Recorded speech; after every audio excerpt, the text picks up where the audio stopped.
Gotta show him I can still rap though. Now I'm in the game, I was on the bench.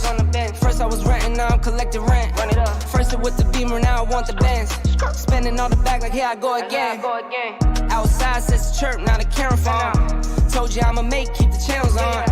Why you acting different when the camera's on? Why you acting different like your paper long? 8 day wake up and I thank God. Bad decision got you wishing you could say nah. My city gritty, you could get hit any day now. On my mama, I'ma move my friendly way out. With some 20s, 50s, hundreds, thousands, millions, billions, trillions, zillions. I'm talking Amazon money, talking so much money I could mess around and buy Amazon. I been winning, I'm like, why me? I heard these labels wanna buy me. I don't need you, boo, I style me. I roll G's and they grind me. Now I'm on my game, nothing is the same. Who am I to blame? Money made me change. Cardi in my ring when I'm switching lanes. Money in the carry on them Boeing planes. Money in the carry on them Boeing planes. Now I got $1 for all those rainy days. Ain't have a day off in like 80 days. I got hustles in like 80 ways. Kids if he won't take a lazy day. Wifey on me told me take a break. I keep going to the paper street. Then it's trips out to Montego Bay. If I take the job, bet I get it done. I said it before, I'm a 101. I just caught some ones, only wearing ones. Fornicate the funds, money made me calm. Diamonds on your neck, bet they on your neck. You want that watch, you better rock a tech. You want that chain, you better cop a vest. You want the check, but can you make it stretch?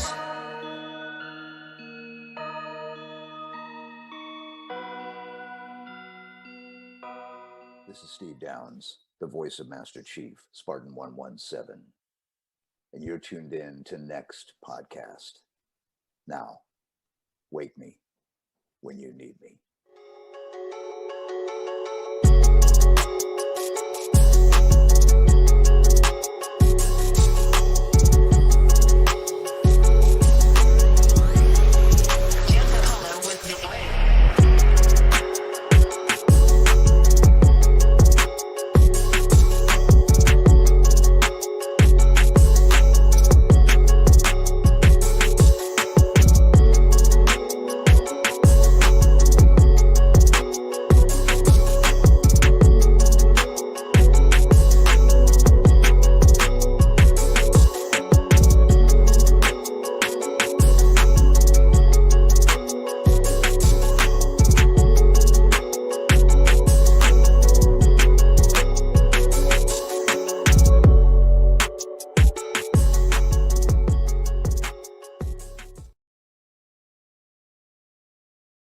Something about when you said I got the beef. Yeah, I only beat your meat, K-Mega. Nice I wasn't going to say nothing.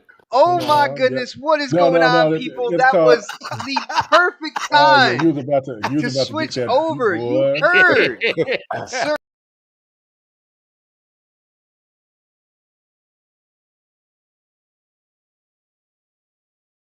Huh. It happened, yeah. It happened. Yo, that's crazy. That's crazy. That Connecticut internet. I got 1 gig. What are you talking about, sir? Yeah, I got fiber. That shit that don't sound like it. Don't seem like it. This shit ain't working. I don't know about his. I mean, I got fiber.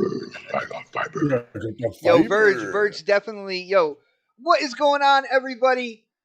We are live. Unfortunately, OBS decided that it was just going to straight up shut off, so I had to turn it back on real quick. What is going on, everybody? It is good to see you guys. It is Thursday. It is a little after 8, and it is time for the next podcast. I am so glad it didn't cut out before we caught Sir X-Man going in on K-Mega. Just a little bit. Some of the things. Yeah, y'all missed that one. Some of the things that happen before we go live, absolutely hysterical. But what is going on, chat? Good to see you guys. We have a lot to talk about. Yo, Verge. See K-Mega? Verge. He was throwing up the flames for the song. He asked what song that is. Verge, I will double check. I will get the proper title for that, and I will send it to you on Twitter. Just send me a message say that you want to know the name of that song, and I will give it to you. If you want to hear the hottest beats in gaming, man, You all come you to do the is next just listen podcast. That is right. You Don't come you to the dare. GRG Don't you podcast, dare, listen to the bro. intros, listen to the Mascara hottest ready. beats. Nah, Beats you this can is the hear home. before we This is get the to home of the beats. That's to what it. it is, man. Yo, Bro, Verge knows. He already knows. He's man, here, that bro. look like, He is here man, right now. Man, that shit sounded like a bag of groceries. That was man. Y'all better stop saying beats or Dr. Dre gonna come give you a copyright. Well, now it would be actually be owns Apple. Beats. Yeah, actually, and I'm more afraid of Apple than Dr. Dre. Apple though. bought Beats. Really? I didn't know that. Dude, a few years ago. Oh, Looking like 4 or 5 years ago. Sir, Yeah, Damn. that's Sir why you don't X-Man. even see beat commercials no more. Sir like, X-Man, I am crazy. so glad that you stay up, you stay up on the topics and stuff when it comes to gaming, because there's certain other things, man, that you didn't hear about for like 4 or 5 years. But guys, let's get into the intros. And right off the bat, I want to give a shout out to Mr. Dark Optimus, who is not here tonight. It seems that Sony's acquisition of Bungie and the announcement that they are going to have 10 games as a service by 2026 has really pissed off the angry otter, and he can't make it. He is probably in his bed right now, crying in his pillow. He's so upset. Everybody knows he's about that single player action adventure, heavy story driven narrative. That's what he's all about. And to hear that Sony is basically proving that Xbox's view of the future was accurate, he couldn't take it, and he is in his bed right now, curled up, fetal position, crying in his pillow. So shout out to Dark. Guys, if you can, Hey Mega, give him some milk, please. if you can, tweet him with your concerns. Let him know it's going to be okay. Hey, he's downloading Halo on his PlayStation 5 right now. Hi, thanks for checking in. I'm still a piece of He's gonna play with garbage. Chris Hart is what's gonna happen. Oh my god. But guys, we gotta get into the intros. And let me switch it up a little bit. Let me start with the man who I guess you could say he's filling in for Dark, but he had the night off from work, and he sent me a text message. That's right, this man does have my phone number. I have his. Sent me a text message. He's like, yo, I'm out of work. I'm gonna be on the show tonight, and I'm like, okay, all right. And he is here. It is my golfing buddy, and I am proud to introduce him once again on the show. It is Sir X-Man. What is up, bro? I sound like a 14-year-old, but my boobs are huge. Yes, I love that one. Oh, come give it to me, baby. Oh, I'm out. I got nothing to do with this show. I'm gone. I am out of here. he said Nah, she said sounds like a 14-year-old. That dude, means down here she's in possibly Memphis, legal. they got tree branches falling. They got icy roads and stuff like that. Oh, I thought this man was going to Man, go left. it's bad. And I'm like, you know what? I ain't going to work today because these people can't drive. Ain't nobody hitting my car. Screw that. Plus, I sucked in so much cold air at work yesterday. I forgot my little face protector and stuff, man. Man, this man. I was like, I'm staying there. I'm staying the hell home and get some heat. So Brother, I'm here chilling out with you guys. If you were more of a PlayStation fan, I would have told you that you thought you were inhaling that copium real quick with all the stuff that's been going on. Why are you trying to insult me like that? I said if.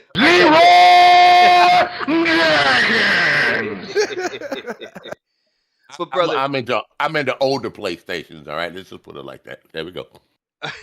well, it is always good to have you on, and your job's loss is definitely our gain here, and it's going to be interesting to hear what you have to say about Gran Turismo 7, about Bungie, Destiny, and kind of like PlayStation's plans for the future. So hang on, I gotta introduce the rest of the crew here, but we will definitely get back to you on those topics. So next on the list, coming live from the 405, and Perfection. he seems a little feisty tonight. It seems like he's got a little energy. He must have saw Christopher Hart's tweet at me on Twitter and kind of like the reaction and everything that transpired afterwards. But it is my brother K Mega 405. What is up, bro? Man, when I saw the PlayStation stand say this about Halo going to PlayStation, I've got news for you. You're mine now. You belong to me. I was like, what? What are they talking about? Listen, That's so funny. I'm going to be quick about it. I'm just going to be quick about saying this. It's pretty amazing, right? Like there's these that's a topic, content. I know there's these stand content creators out here, man, and they really came out and tried to solicit that garbage. It's time to start paying attention to these people, man. They don't know about gaming. It's a damn shame. But you know, it's good to be here. But it's good to be here as usual. Just I'm doing double duty. Just got finished doing Devin the Gamer, so I'm warmed up. You know, I'm ready to go. And you know, don't slow me down tonight, Sir X-Man. You know what I'm saying? Because you're talking all crazy. I was just start gonna rambling. tell them Sony fans reading is fundamental. Oh wow! So, but other than that, ready to have a good show, man. I'm ready to do it, man. Nice, brother. And yo, shout out to the Don. We got to play a couple rounds of Halo last night with RG Viper and a couple people on his friends list. Had a lot of fun, bro. I let you know the times I'm gonna be around. Hopefully we could get back in, and because I gotta get my challenges met. I need that assault rifle skin. I definitely want that for my challenges. So but next on the list, coming from the Lone Star State, and I think he's gonna have a bunch of opinions on the topics that we're talking about tonight. You know, coming straight. Hey, are those Cowboys going to the Super Bowl? Oh man, coming straight from the home of the OnlyFans. It is Predator. Predator, what is up, bro? Yeah, we're going to the Super Bowl at some point. I don't know when. We're gonna go at some When they point. move out of It ain't gonna be this year, along with 31 other teams. Wow. But I'm snowed in right now, man. So I can't go to work, can't go. The roads are iced over, so I'm stuck at the house, and you know, here I'm is. Hold on, did you get enough sleep? Have you been getting sleep? Are you good? Because you know, last time you were on, man, you were a little tired. Not what time did I wake up this morning? 3:30. Yeah, I woke up 3:30 this morning, so I got an extra hour than what I usually get. So I'm good though. I'm good for the show as long as it doesn't go too long. I ain't talking about some bullshit like last week. But we're gonna. It might get a little messy in here with the stuff I we're think talking we'll get about, messy. man. I might stay in for this one. Dark's not here, so I can stay in. Dude, that is so. Oh man, I am so kind of like upset that Dark's not going to be here. This was going to be a golden opportunity with everything that happened, man. I really wanted to talk to him about all the stuff that transpired and his best friend Christopher Hart and all that good stuff, but unfortunately, yeah, he's not. But do you know who is here? The creator, dare I say, inventor of hashtag Crispy Truth, the man that you know plays Gears, but I will tell you, he plays a couple other games as well. Of course, it is Crispy Bomb. What is up, bro? This is going to get real messy, Oh, boys. no. Real messy. Just saying there, it's going to get interesting up in here. Because them damn pony stands, they don't know what they're doing. I tell you, they don't know how to use a search engine, for the love of God. Damn. Let's get into it. Oh, a minute there. I thought I was listening to Lemon. Wow. You almost sounded like Lemon. There was a little, dare I say, lemon twist in that. I know, right? There's a little lemon twist in that. Yo, shout out to Back from the Dead. It's not a super chat, but I'm going to read this. He says, how hard is it going to be for me, Xbox448, to pretend that I play Destiny 2? Yo, shout out to you, bro. Shout out. Yo, the way that started, there's a man on Twitter named Persona, and I think he's kind of tied with Jay Bari and them, and he started really hyping up Destiny, and I don't remember him ever talking about Destiny 2 before. So I'm like, dude, do you play the game? So he sends me a picture of his achievements. Now, I'm at work, all right? So I'm a machine operator. there are points in time like I'll get on Twitter when I can, but otherwise I'm working on my machine. I'm making sure the thing's running, all that good stuff, right?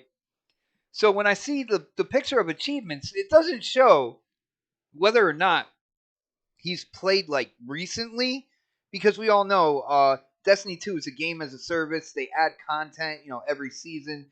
They have expansions. It is real easy to kind of like 100% in terms of achievements or trophies. It's real easy to 100% that game. And it doesn't mean that you played it a lot or anything like that. So I was like, well, have you played recently? And then he's like, well, then he showed me that he played like the day before. He's like, well, now where's your stats? And because I was working, it took me a while to kind of like get back at him. And then I'm looking at the Xbox app, and I couldn't find where I can show them like how much of that game I played. But finally, shout out to Mooch. He hit me up in a DM. He's like, oh, dude, you just click on your icon, you go to Destiny 2, and then you hit stats from there, and it'll show. So, end of story is he found out that I have almost 140 days in game on Destiny 2. And K-Mega, did things go dark after? It went a little quiet after I actually. It went cold emergency red or something. Like, I mean, it was dark. Like, they didn't say nothing. Like, they went to the next narrative. They were going after the next sucker because they got. I mean, Persona couldn't even say anything except just give you a like and keep it pushing. Like right there, that's when you killed them. Like nobody else said nothing, man. It was a beautiful Xbox put them balls in the ringer, didn't you? Dude, I asked him the question, but then the thing was, while I was working, he tried to go heavy on how I wasn't answering.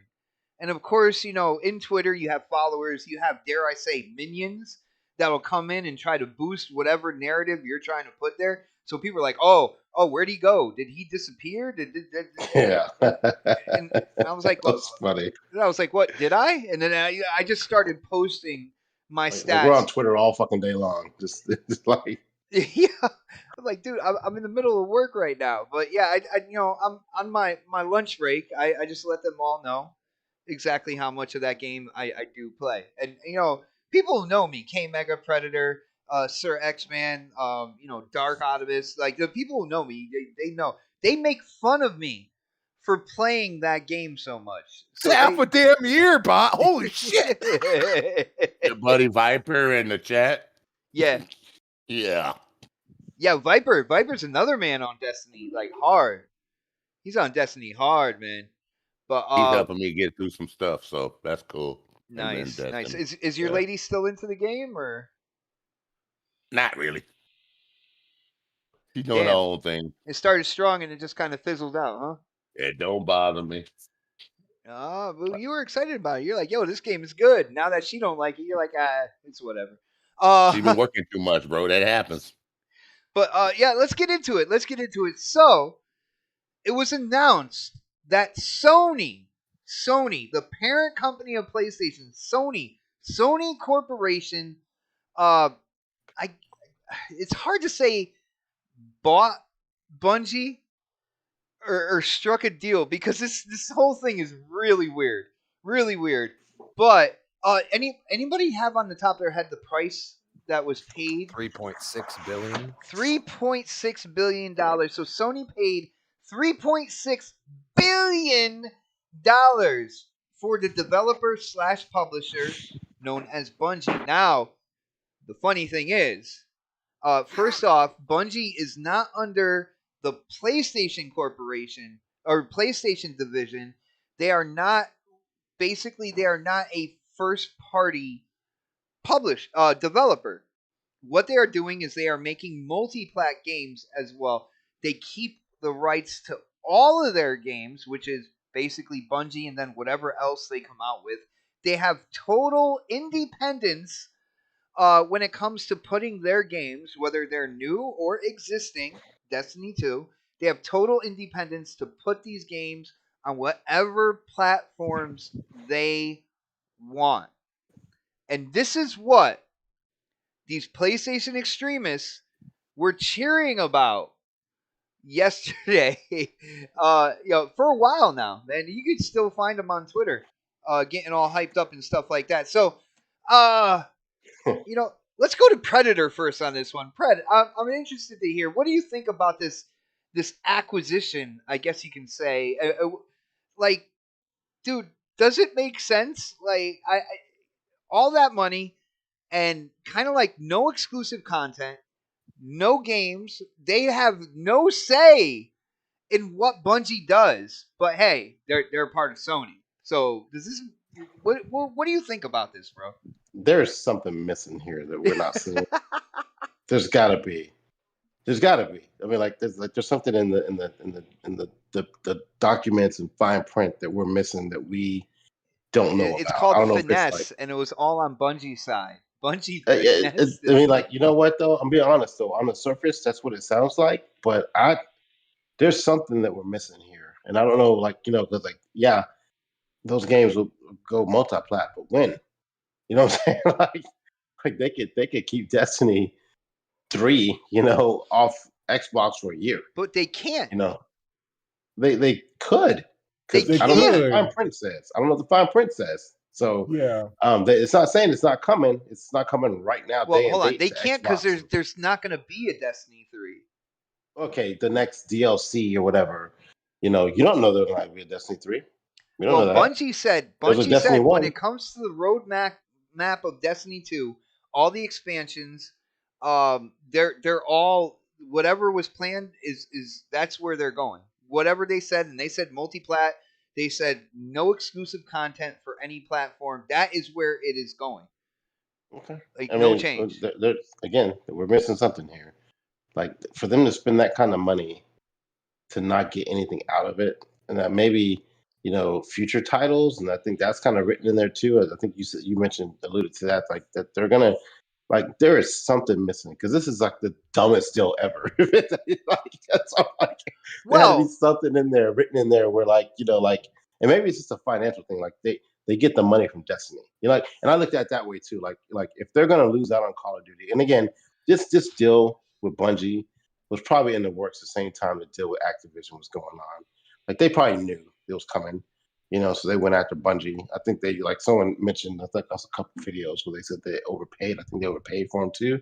But if they're going to lose out on Call of Duty, and all the money that's going to, be generated because of like the marketing and stuff that they're doing for that game, that game sold systems for them. They're going to lose out on that. What's the next best thing to do?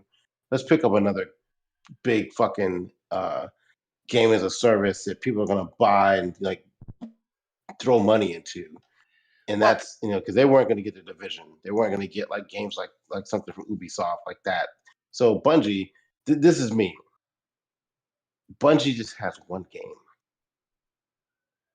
right now. I know they got something else they're working on. They're working on another game as well. Yeah, but they only got one game, and you spent $3.6 billion for one game.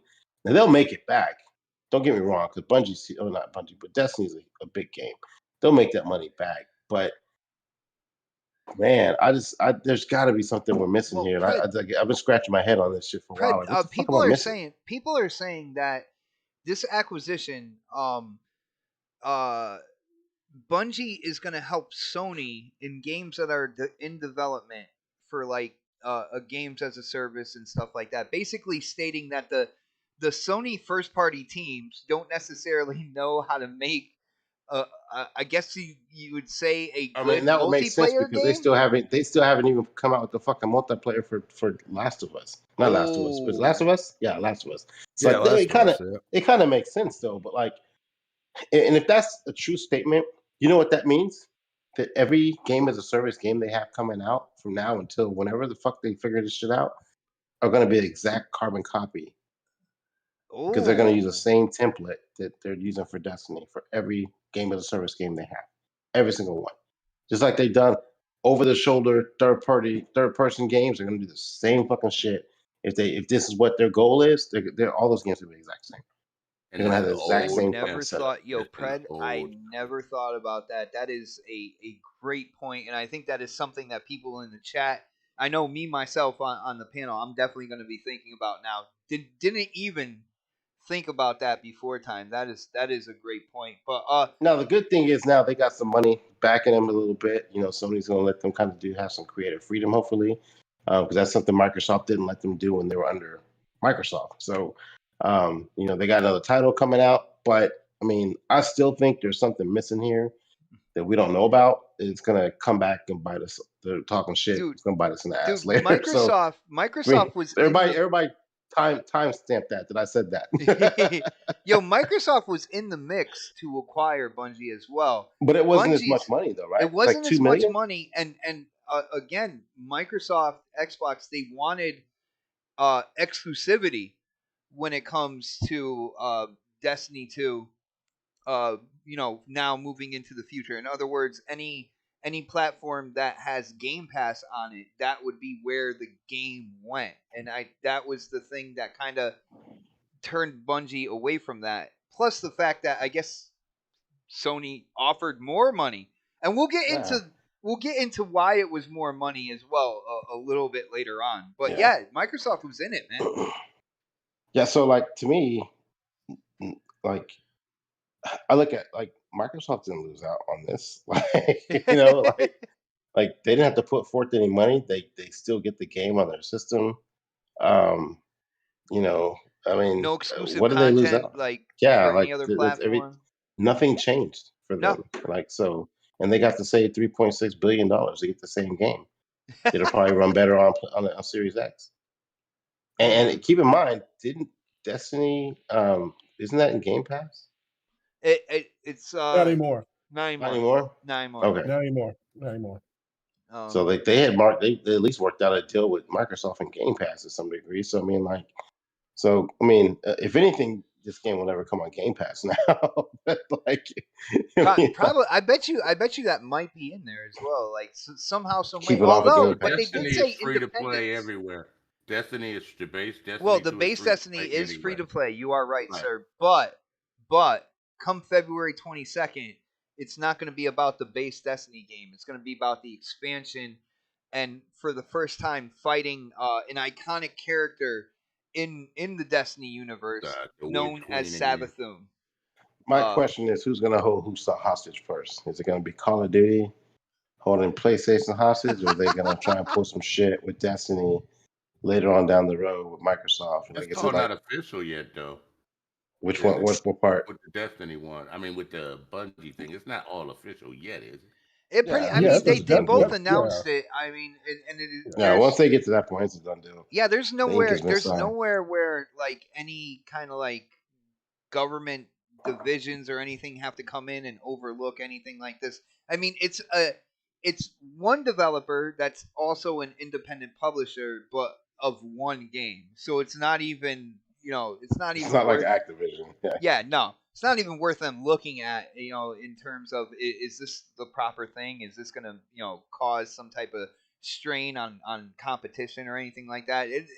It's basically a done deal. Nice. Yeah. So, Sir X-Man, what do you think about this acquisition? And you look at how much was paid.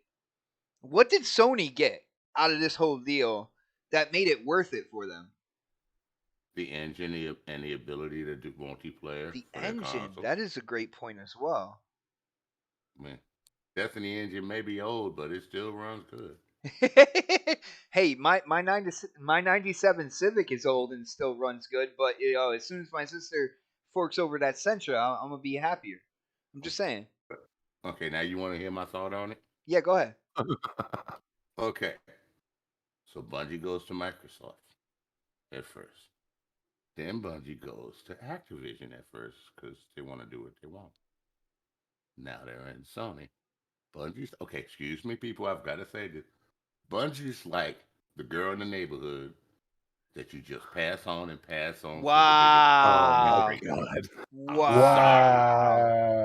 I'm sorry. I'm done with it. Oh That's my it. God. It's all the kids in the neighborhood's first experience, basically. Is what he's Oh, saying. yeah, Come on. That's what he just said. Nintendo's next. Wow, he said Nintendo's next. Oh, dude, I'm done.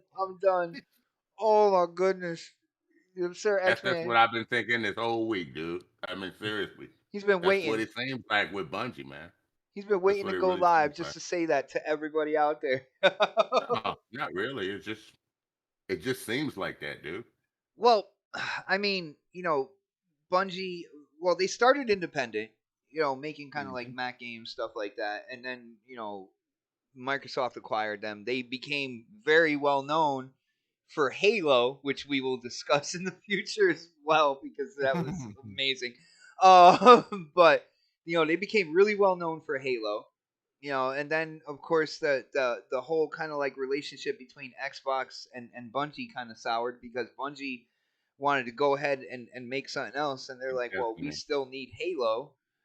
And they're like, well, no, we want to make this other game, and they're like, all right, we'll part ways here. You know what I'm saying? And then they get picked up by Activision. That's like getting picked up by the Coyote in Little Red Riding Hood. That's like the worst decision. And Activision treated them like they were in slavery over there. Yeah, Oh, they did. dude, they tried to change their whole kind of like vision of what Destiny 2 was supposed to be, and they're the ones actually what Destiny was supposed to be. Destiny wasn't supposed to get a sequel. It was supposed to be like continue to go on with these expansions and stuff like that. And of Can you course, imagine what would have happened if Destiny was still with Activision? Then Microsoft bought Activision, and they would have been right back home with Microsoft again. Could you imagine?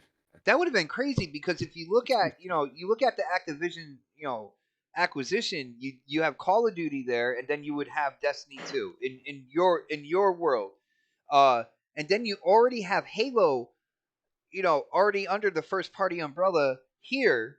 For people who don't know, Microsoft owns Halo. Just want to throw that out there. Oh my god.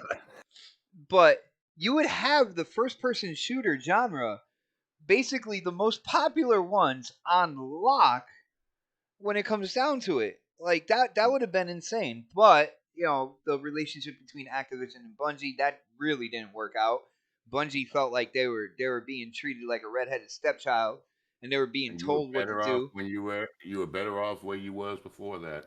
Well, I think everything happens for a reason, and I'm glad that Bungie broke off and they did something new because, again, Destiny 2 it is my most played game on my Xbox, by a pretty big margin. So there's room in my life for Halo, for Destiny, and of course Forza. The my mainline games, and I'm kind of glad that they broke off to create Destiny because I really like the world, I like the lore. Of course, the gunplay. We know, It's all I love that game. So I was on that level fighting. I like that level. That level was fun. yo, Sleepy Goblin, yo, it's good to see you, bro. Oh man. He says, wait, was someone out there unaware that Halo wasn't owned by Bungie? We're gonna get into that. We still gotta get thoughts on the acquisition. Crispy, my brother Crispy. Yo. Dude, it's been crazy. But I gotta know what were your thoughts on this acquisition here? Again, you saw the price. What did Sony get from this? Was this worth it? Was this a good deal for Sony? What do you think, bro?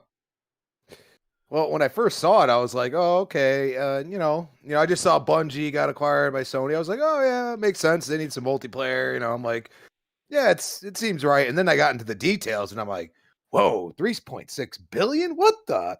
I was like, "Wait a second." I was like, "Dude, you're gonna tell me for technically one IP as of now, you're gonna pay that much?" I was like, "Damn." So I was like, "Okay, I was like, I know a lot of people play this game, so I'm looking at the numbers." And I'm like, but it doesn't add up. And I'm like, okay, well, they got to pay for, like years ahead and stuff like that. And I'm like, but they're not going exclusive. And basically Bungie's getting the same thing that they got with Activision and Microsoft. They could bounce in 10 years if they want. Anybody realize that? I didn't see that. I didn't see No, that. it's there. It's if it's not exclusive, I'm telling you, there's something there that nobody's got the information yet that they could probably bounce just like they've done before. That was probably the reason why Microsoft was like, nah, we're not gonna do this deal if you're not gonna stay with us the whole time, and have this. You want this clause in here. You want to stay, a multi-plat. Like we don't want that, but it could have been either or and just that one. But they've been able to get out of these deals for a reason, and that's probably what's in there. You know what I'm saying? Mhm. So I look at that and I'm like, I don't get it. Prime example is like, dude, imagine just go down the list of IPs you have from Bethesda and they paid twice that much, and they have also games as a service games. They have, Elder Scrolls Online, stuff like that. I don't get it. The only logical thing is like Sir X-Men said, the engine may be worth that for them. And also, how they do games as a service games for their future development. And also, maybe helping out, bringing back a good first person multiplayer exclusive for Sony. It's still like, as of right now, financially, it doesn't make much sense. There is one other thing, and these kind of little financial things, I'm waiting but to the hear it. inflation right now is so high that it's almost logical for them to make a just like Microsoft just kind of did, take that purchase, because at the end of the day, if you need to up prices, you're not going to make the dollar more or less. It'll be less or it'll be more, and that goes with the market. But you're not going to, if you make that purchase, then you can change your dollar to make more. You know what I'm saying? And you make that purchase and then you sell at a higher price, the any of the games as a service model. You know what I'm saying? So Trying to flip maybe it. that's Trying to flip well, it. because right now the dollar is dropping. You know what I'm saying? So it's like, why not make that purchase? And then if it goes up, you don't have to worry about that, because your purchase has allowed you to take this game and you can sell the cosmetics or the expansions that, if you got to raise it $2, that will make up for that. And you're not really losing the money right now that they're kind of losing. To be honest, like a lot of these companies are technically, because of inflation, like they're losing money if it's just sitting there, it's strange to say, but it's actually the truth. I'm sure Pred could back me up on that. I can see what you're saying, because if the dollar is dropping, then you're eventually going to keep paying. Like if you don't buy something now, you're going to end up paying more for it later, basically losing the value of the dollar that you have in the bank account. So I see what you're saying with that, but Crispy, I got something else to throw at you here. And it's a part of it. I do believe part of it is Sony's first party studios don't necessarily, they want to know how to make a good game as a service. Now, I know a lot of people out there will complained at certain points in time when it came to Destiny, but all in all, it's a successful gas is what it is. And who better to show them like what to do and how to maintain and add content and stuff like that and keep things fresh and stuff.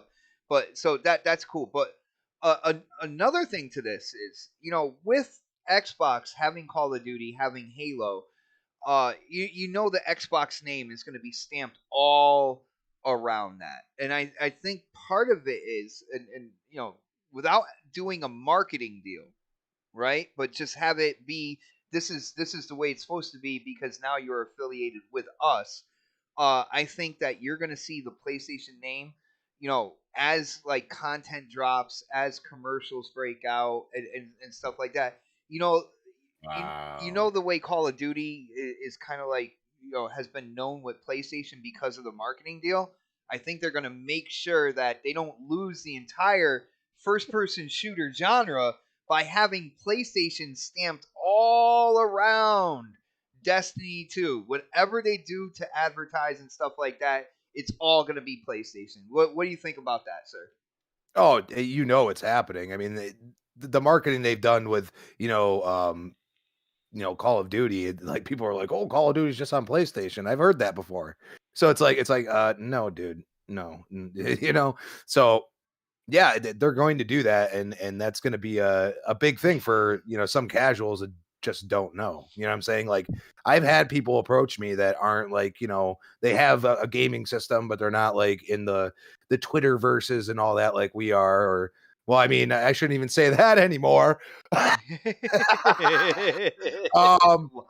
You know, with it, you know what I mean? Like, hey, you know, I know how to use a search engine. Like, some of these people just refuse to do that stuff, and they'll be like, oh, you know, this game's only on PlayStation. I'm like, no, they just have the marketing. All right. So I'm like, oh, really? I can get it on my Xbox? I'm like, yeah.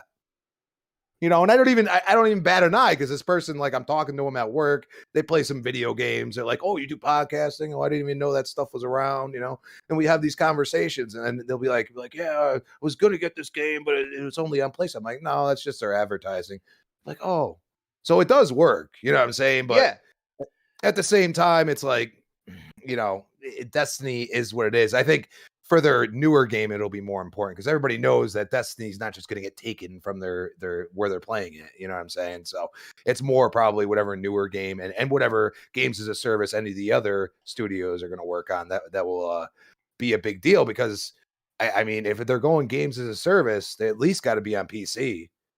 You know what I mean? Mm-hmm. So you can't just have it on PlayStation and expect it to work. Like, you got to have it at least on PC. So, you know, it's one of those things. Like, I believe that they might even release them on Xbox.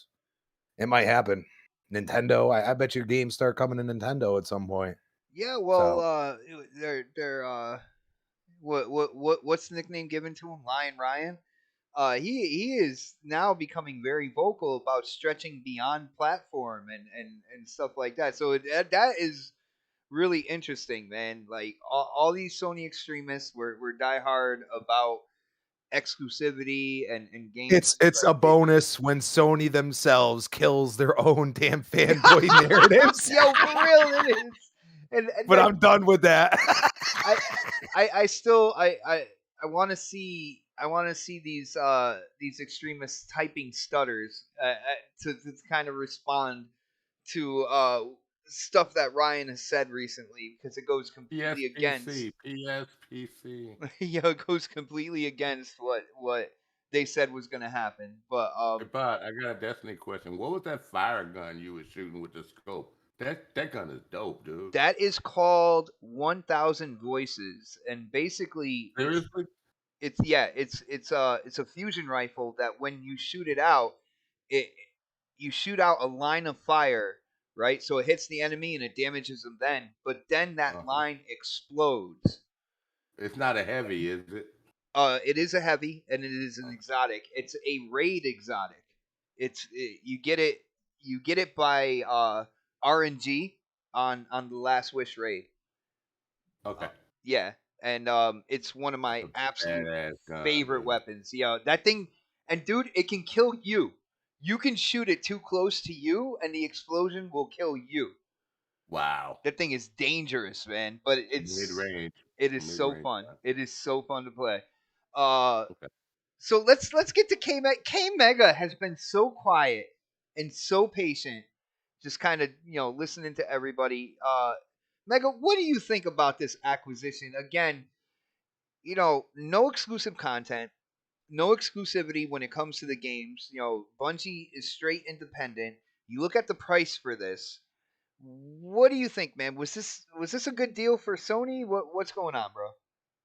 I'm playing Yakuza, but anyway, dude, you just missed all of my Destiny gameplay. Now I'm on Doom.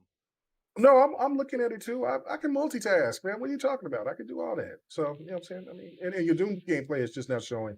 It was showing the Destiny stuff before that. But regardless, all right. So yes, no, 100%. It was a great move by Sony. Here's why. Because they, as great as their studios are, right? Their studios are great for only really doing one thing. Because even though they got games that are popular, that are multi-plat, there's still something off to where the PlayStation base doesn't stay with those games multiplayer-wise. Something's wrong with that. You get Bungie. You know Bungie's resume. You know what they can do. They are perfect for what Sony needs. And on top of that, Sony had no choice in the matter. The way that it came in with Microsoft and Tencent and all the rest of these companies on a scorched earth, status where they are just gobbling up every damn thing. There is something where where Sony is like, well, damn, we got to make moves. And Square Enix would be great, but that's still what Sony does. That's still in their wheelhouse. Everybody knows that, Final Fantasy is synonymous with PlayStation. People think that if Square Enix is going to get acquired, that's where they're going to go. So it's still the same thing. But when you make a splash like this is saying that you're throwing your chips all in as well as saying, look, we're in to play this as well. You're not just going to go ahead and just take everything from us. Because that's where Sony's hardship is with the multiplayer. Crispy says it every week. Mm-hmm. And he's right. Yeah. And there's even more PlayStation fans that's been coming out and saying, look, we have to do something. So this is, we'll get into the price aspect of it here a little bit later, but no, this is what they had no choice but to do what they had to do. They had to make the switch. Last couple of weeks, the PlayStation community was like, no, PlayStation got to do something. They can't just sit on their hands and say, oh, well, we're the console leader. That shit ain't going to fly now since Activision is gone. That's all they have to have that. There's also other things that people need to be aware of, too. Is Sony got more of a strategy behind this than I think people realize. It all comes down to what I've been saying for many years and others out there as well. I'm not just the only one that said it, but you know what? And me and Don talked about this on Devin the Gamer today, is that Microsoft is the innovator of all of this movement right now. They are the forefront of this movement. There's no need for any PlayStation fan, I should say fan, but Stan, to come out and keep talking about what Sony's doing. Sony's moving the market. No. Look at how much of about face that Sony has done with just in the last 3 years compared to what Microsoft, like everybody was so against what Microsoft was doing. Now look at what the so-called industry leader is doing. They're doing everything of what the company that everybody says they shouldn't be following because they're third place. They are following them direct. Brother, 100%. I am so glad you said that because I'm in a couple DMs and I'm not going to mention any names, but there's been a little bit of back and forth going on, and somebody was like, well, according to the narrative, Sony is the market leader. Why is the market leader following the quote unquote third place? Yeah. That's asinine. That's not what you do. If you're the market leader, you dictate the market. So everybody should stop with this garbage with that, and then the organic growth thing, because now the organic growth talk it was silly anyway. It didn't make no damn sense because they purchased Naughty Dog and they purchased this. Yeah, they had relationships, but so was everybody else had relationships. Bro, that's how it works. I just got to tell you, with the organic thing, somebody pointed out, I think it was Addict from Iron Lord. Shout out to my brother Gaming Addict, man. I've known that dude for such a long time. But he was like, when it comes to the initiative, 343, Coalition, Turn 10, he was like, those are all organically grown development studios. He's like, I think that Xbox has more organically grown development studios than Sony has. Right. Yeah, it is. And this is the thing too, right? Other than all of that, right? Like, reason why Sony is doing this because Sony is now understanding that the market has definitely changed. They can't do what Nintendo does. Nintendo can only do this and be in their own space and still succeed. PlayStation can't because they've been sitting in this position and trying to, they dip their toe into a little bit of innovation and then they go back a traditional old way of gaming. Xbox came and changed all that. Sega tried to, but Sega just didn't have the capital. Microsoft got the capital because at first, Microsoft really didn't in that sense because of the powers that be, especially during the Xbox One, didn't believe in the Xbox One or just believe in Xbox. They were almost done with it, right? So now when you got the full throttle, everybody's all in into this this ecosystem, this product. There's no stopping what Microsoft is going to do now, what Xbox is going to do with the help of Microsoft backing it, right? Mhm. So Sony has no choice but to make these moves. And also, which is another thing why it benefits them, is because if you look at the movie space, everybody says, look, you even got movie directors. I think it was the dude that I can't think of his name now, but he made the movie the Last Duel or something like that. It's set in the medieval or some kind of Oh, that's on Excalibur. HBO Max right now. Is that movie Right? supposed to be good? It's supposed to be really good, right? Oh man, But I passed up on it so far. But the movie came out around the same time the Eternals came out, right? And that is what that is the MCU's probably least favorite, but it still generated a lot of money. And then a lot of people were skeptical about it because of the pandemic, and then just because it's different. But then when it would hit HBO Max, oh shit, that shit broke records, broke all types of numbers, right? So then you got these directors and all this other stuff that's saying, like, man, look, these, it's all this MCU stuff, all these fake movies and all this other stuff, and all this is and it's drowning the market because all the other stuff with the creativity and everything in the movie business is just not the same. Well, Sony is over here thinking, like, you know what we can do? We can sit there and we can use Destiny and make that as a movie, because Sony Pictures is not the only thing that's really pushing Sony Pictures to the highest. I would watch a Destiny movie. I really would. Right. Is Spider-Man, right? What would be the story? Destiny? Dude, you could do the Red War. It would be a lot. It would be a lot. Well, I mean, you could just start from the very beginning, but I mean, because you don't want to start from the second one. You just want to start it off and just do it right. But again, the whole point of that is that you see all this money that Sony's going to be making is going to be there. It's going to be pocketed right back to them. You know what I'm saying? That was the reason when we get into the next point of this aspect that we'll get deeper into, the money aspect. That's why it makes sense for Sony to do what they did, because they feel like, just like how like Microsoft put this, put the big investment into Mojang and all that, and reap the benefits. Sony's over here banking on the same thing and thinking that Bungie is going to give them the same amount of money, if not more, because now Sony can bring in, movies and anime and everything else. And on top of all of that, Sony is going to change up and it is quiet. This is the next quiet thing that Sony's going to do. Mark my words for it. Mark it up, chop it up. They're going to start doing the same thing that Xbox is doing, even going a little bit further. There's already games that's on PlayStation that's already coming out. Like we already know about MLB The Show, but people still keep forgetting about Demon Slayer.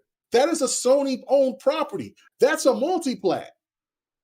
They're going to get into the multiplat game as well, but they want to still try to hold on to their exclusivity talk about their bigger titles, while their smaller titles will start being shipped out more and more. Mark my words on that. Sony did an about face, and they understand now Microsoft was right, and Phil and them is right. That's why, and they also need something to get people to want to jump on their Spartacus service. You got Destiny exclusive, and talking to Don today, it sounds like there's a possibility that there's a Destiny 3 in the works. Now that will be exclusive. See, that's why. Yeah, Will. It'll be exclusive. Sony ain't gonna. Sony is only going to play. We could throw a game on that one if you want. No. Because what you will do is what you will do is that, because you gotta read that the words. The words are tricky, right? What you got? Well, anything that's Destiny 2, Destiny 1, yeah, and for this new title that they're coming up with, you know what I'm saying? Because we don't know if this new title is a service as well. Because if it's a service, then that game could last for another 5 or 6 years. After that, we could drop Destiny 3, get everybody all hyped and excited, and by that point, boom, we got that exclusive. Again, the deal says all games, future games as well. I'm telling you that we don't know all of that red tape, like Fred was talking about. There's red tape in there, Jack. Sony sit there and paid more, but there's reasons why they paid more. Mark my words. Sony is going to get some exclusivity rights and the exclusivity stuff in this bag. It's just no different than what they did with they're working with Disney. It's a partnership right now for the short future, but for the long future, Sony is going to do what Sony does. But they're going to make other changes going forward with their portfolio. Okay, Mega, you heard them paying that actually hurt them a little bit financially, but they had to do it. They said. Well, we'll talk about that next. So, I didn't know if y'all were going to talk about it. That's how I thought. Well, I don't know if in my topics I didn't really state anything about like in terms of financial. I was asking you if it was worth it for them, so that was pretty. Okay. Well, then let me break this point down. I thought because you said we'll talk about that later. Oh no, we're getting into the games as a service after this. You gave me a segue. Okay. But let me you take this with the segue too. Well, yeah, no, you're right. Sir X-Man. There's the one reason Sony is over here. Sony did this. They had no choice because they don't want to lose those devs because there was most likely a lot of devs was going like, no, hell no, we out. We didn't ask. Well, hold on. This. You gotta let people know what you're talking about. Like they spent out of this deal, $1.2 billion was spent in order to keep developers at Bungie, to have them not leave. Because we all know from history, when a developer gets acquired by a company, you'll see a lot of the talent kind of move on and go elsewhere. They put an insurance clause that's where they threw down $1.2 billion to make sure these devs stayed where they were. Stay for them where they were, but for how long though? They ain't there for life. My ex was multi-plat. Oh my goodness. They aren't for. I guarantee you, them devs ain't there for life. Because what kind of deal would you sign to say that I'm going to be working at this company for life just because I got this extra cheddar? There is a clause somewhere in there to where those games for the future, for these few future games that Bungie is working on right now, will be multi-plat. After that, there is going to be some changes, and after that, then you might start seeing people leave. And what Sony was afraid of is because everybody else was in the bidding, Microsoft included. They knew that most of those devs was most likely probably going to go to 343. Because Microsoft got the bag. That's right. Well, no, it's not about the bag. It's the relationship. You know what I'm saying? So again, and Sony needs those devs to work on those multiplayer games because the studios that they have now just doesn't do the same type of work that Bungie can. You see, that's the reason why they gave that extra money. So it did benefit them 100%, in my opinion. And Sony is going to try to have the last laugh. The question is, will it work though? Will Destiny still be that product to be as high maintenance like it has been going forward? And will that help prepare? Well, it should help people to sign on to Spartacus. But what else is Sony going to include in that? Because Microsoft is giving a hell of a lot of better options than just one or two games. So it's a long-term thing for Sony going forward because they know that they need the multiplayer aspect of it, and they need those devs in order to make that happen. They have a movie structure, all of that. So I think it was really good for them. They had to pay the money. I think having Destiny 2 kind of like headline their Spartacus or their service that they're redoing with PlayStation Now and with PS Plus, I think that is a really good move for them. They need a great move. They need a headliner. You got first party going day and day into Game Pass, and those are headliners. You know what I'm saying? Whenever when Starfield launches, that's going to be a headliner. When Forza Motorsport launches, that's going to be a headliner. We already had Halo, Forza Horizon 5, and you saw what that did. In terms of kind of like boosting Game Pass and getting the name Game Pass out there even more with those titles.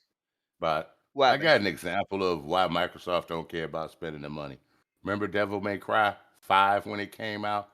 Everybody had to buy it. Microsoft paid $20 million to put it in Game Pass.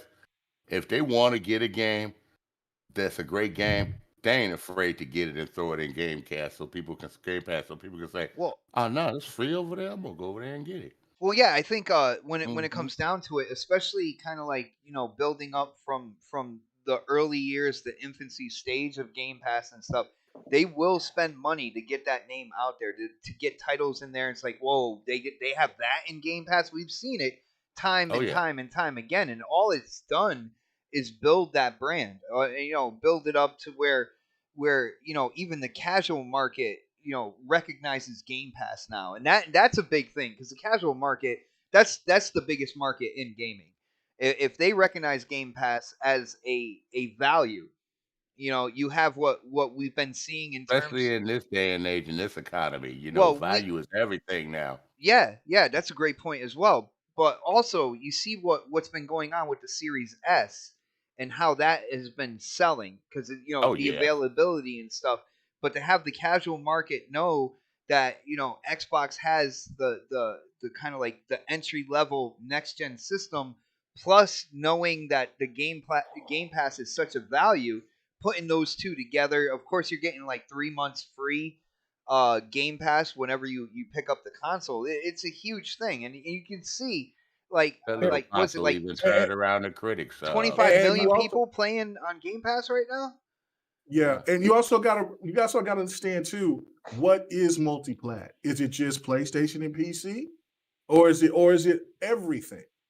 Because I mean, is Destiny on the Switch? I don't think No, Destiny's on the Switch. So Switch can't again, run it. yeah. So again, multi-plat can mean a lot of things. Well, Multi-plat can but hold on, wait, let me make this well, point. Multi-plat can be PlayStation, Switch, mobile, and okay, but Spartacus. you're showing that you didn't see what Bungie said about all that. And again, I know Bungie when it comes to Destiny, whenever they come out, I know kind of like Okay. what their aims are with it. And the aims with Destiny, again, because you said Destiny 3 and stuff, Destiny is supposed to be on every platform that it can be on.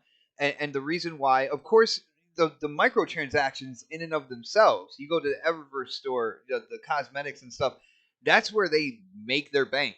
That's where they make their money. And not only that, but they do sell expansions. So, it's not, the core is free to play, but when you get that news story and stuff like that, that's another, 40, 60, $80 for these expansions as well. And so they want them on every platform because again, Sony's not getting all the revenue from what Bungie is doing. They are not like strictly first party under PlayStation.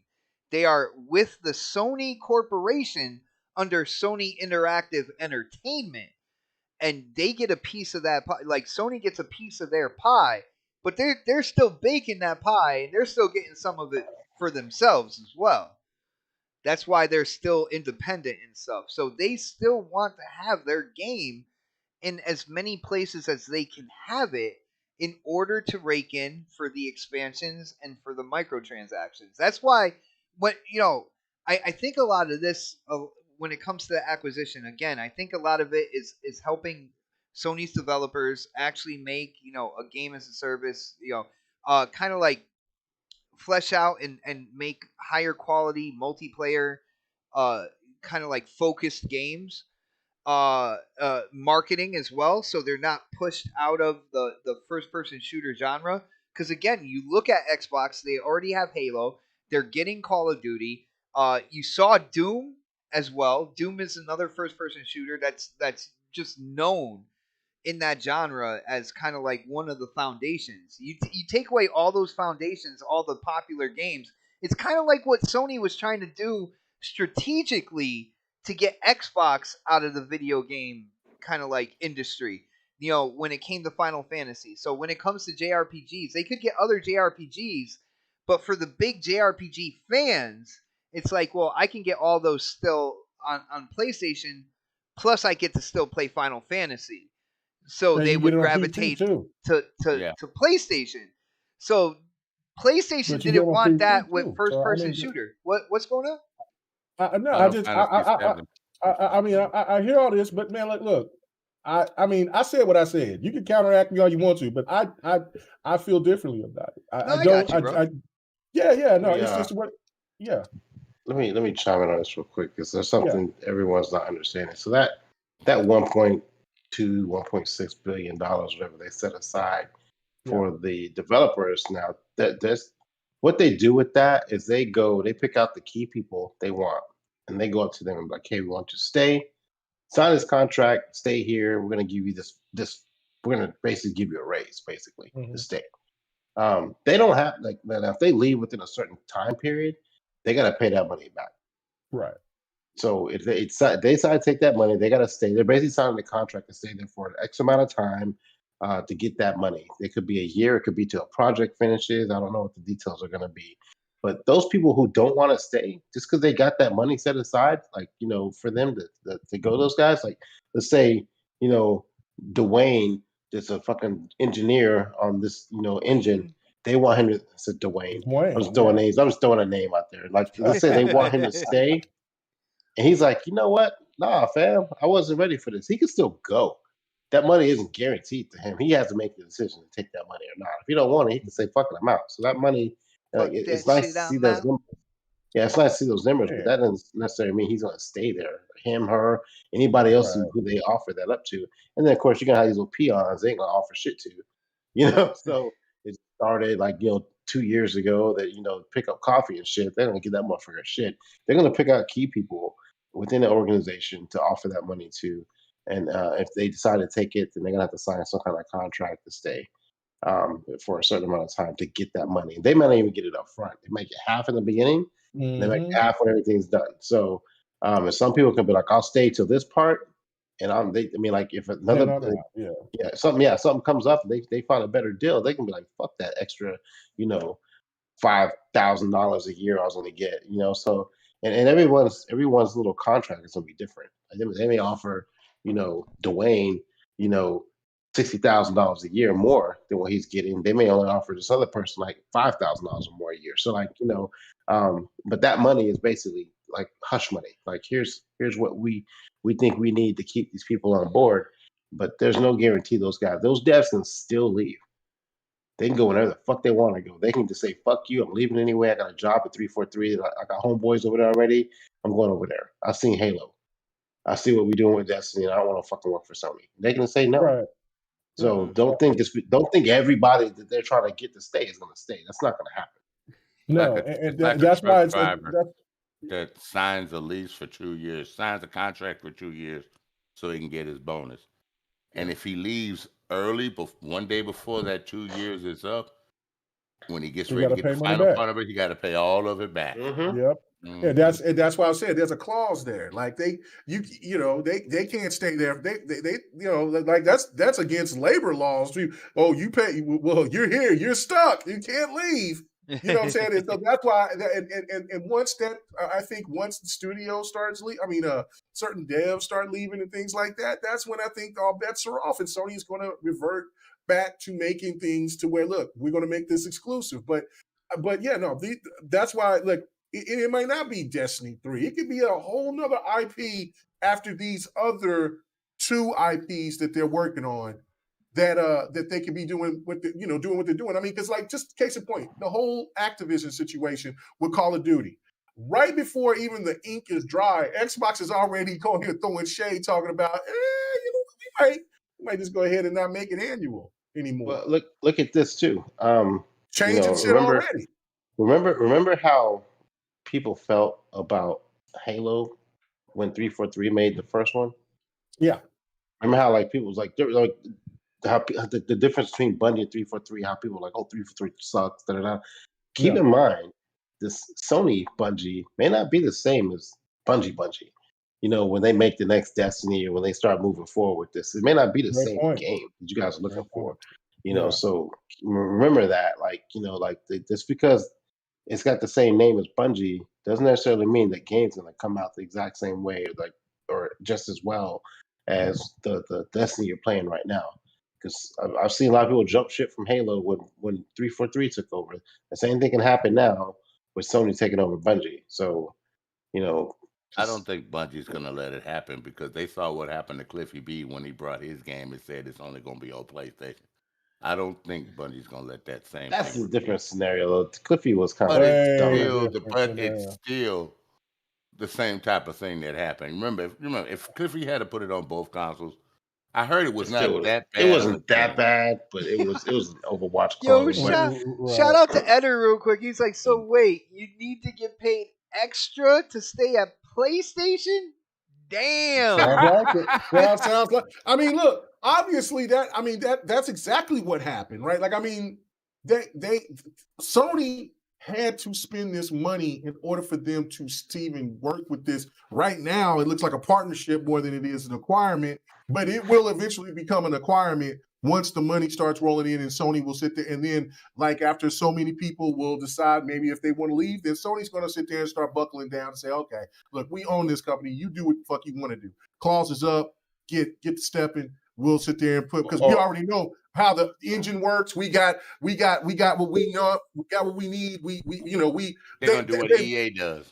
Right, like they got the assets. So that's what it's all about, is having the assets to even get started to making a sustainable multiplayer game.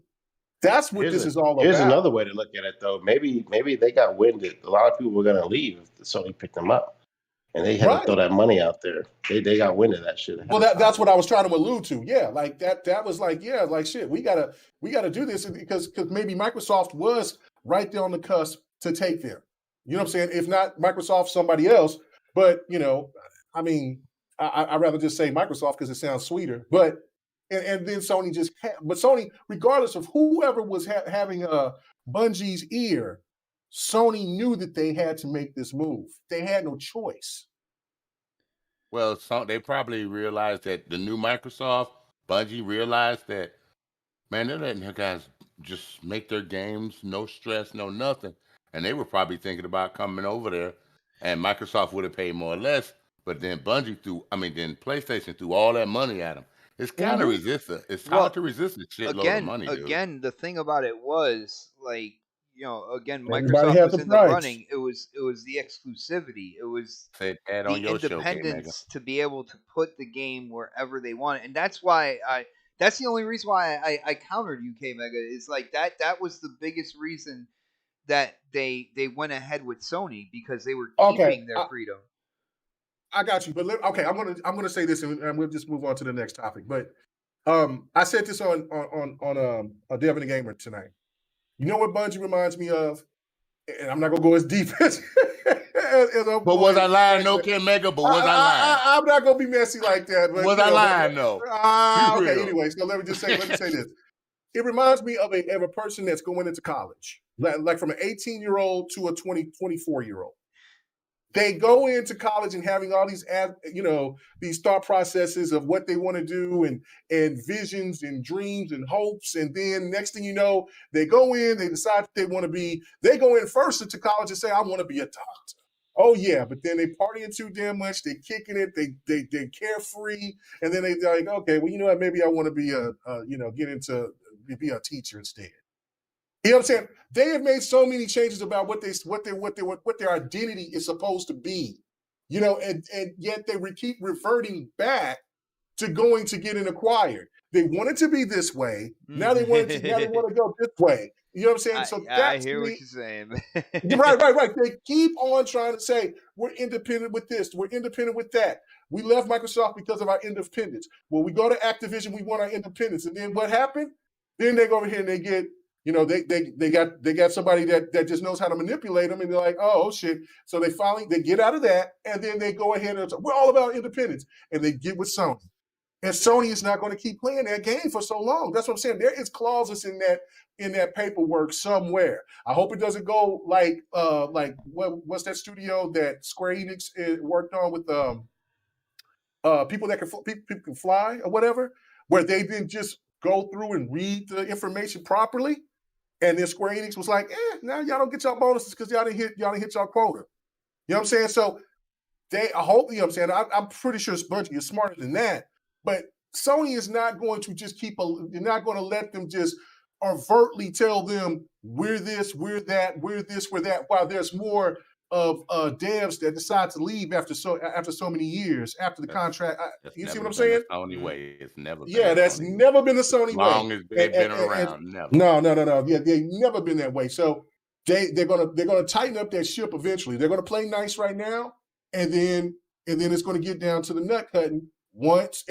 Maybe it can come early if the numbers don't hit what they are expecting. But I think it's going to be a sweet marriage for right now because I think everything is going to go well, and I hope it succeeds for Sony. But I think eventually it's just going to change. That's just my thought process. I could be completely wrong, but that's just what I feel about it. I got you, bro. I got you. Yeah. And when it comes down to it, I wanted to go into games as a service. I think we're gonna use that as like the next topic because since we're over here and we're talking Bungie and stuff, I gotta ask you guys about the reaction on social media and particularly what these Sony fanboys thought they were getting and what they were actually getting because and yo, I'm gonna throw it out into the chat. There was a bunch of Sony fanboys. One guy literally deleted his Twitter account after he found out that what he said wasn't true. And what was going on was these Sony fanboys were going insane because they thought that they got a franchise with this acquisition that wasn't Destiny. They thought that they were getting Halo. And it was funny because all these people that kept saying that Halo is trash, Halo is dead, all of a sudden we're talking about the greatness in first-person shooter that is Halo and how it was going to the PlayStation 5. There were people talking Master Chief Collection. There were people talking Halo Infinite. It was absolute pandemonium out there. And for the people who play on the Xbox platform and the people who know, it was absolute entertainment. I swear, man. Like if I was having a bad day, all I had to do was put on Twitter and take a couple looks at these tweets and how these guys were so adamant that they were getting Halo now because Sony acquired Bungie. Right. Did you see the Master Chief outfit with the PlayStation head? Yeah, and there's people still doing that. They're still putting they still think it's even though we told them. They're still Crispy, do you want to take this first? What do you think about the reaction, man? And what do you think about dude, this is like old news. Over 10 years ago. All right. Like what is why? How did they even think this, bro? Dude, I really didn't think that people that claim to be like crazy, like I'm a video gamer, like I love video games, that you really can't use a damn search engine and make sure before you frickin' tweet something out make sure it's accurate. that it's accurate, because when's the last time you heard about Bungie making Halo? Been a long time, people. There's a reason for that. There's a reason that Xbox developed 343 Studios, because they had the IP and they need to build new games. I couldn't believe it. And especially people that came out and attacked you. That was funny. I was like, dude, this is just pure comedy gold right here. Dude, I have so many screenshots in my phone now. It is absolutely hilarious. He's got receipts. I got so many receipts. Anytime anybody says Halo is trash ever again, I am just going to drop this giant list of you morons not knowing how to use a damn search engine. For the love of God. The reason why you have Destiny is because of what they did with Halo. They sold the IP to Microsoft, okay? And that's because they didn't want to do Halo anymore, okay? So get your head, because I'm still seeing them. This is the worst part. I'm still seeing people with the stupid gamer pick with the Master Chief and having their little Sony head on there.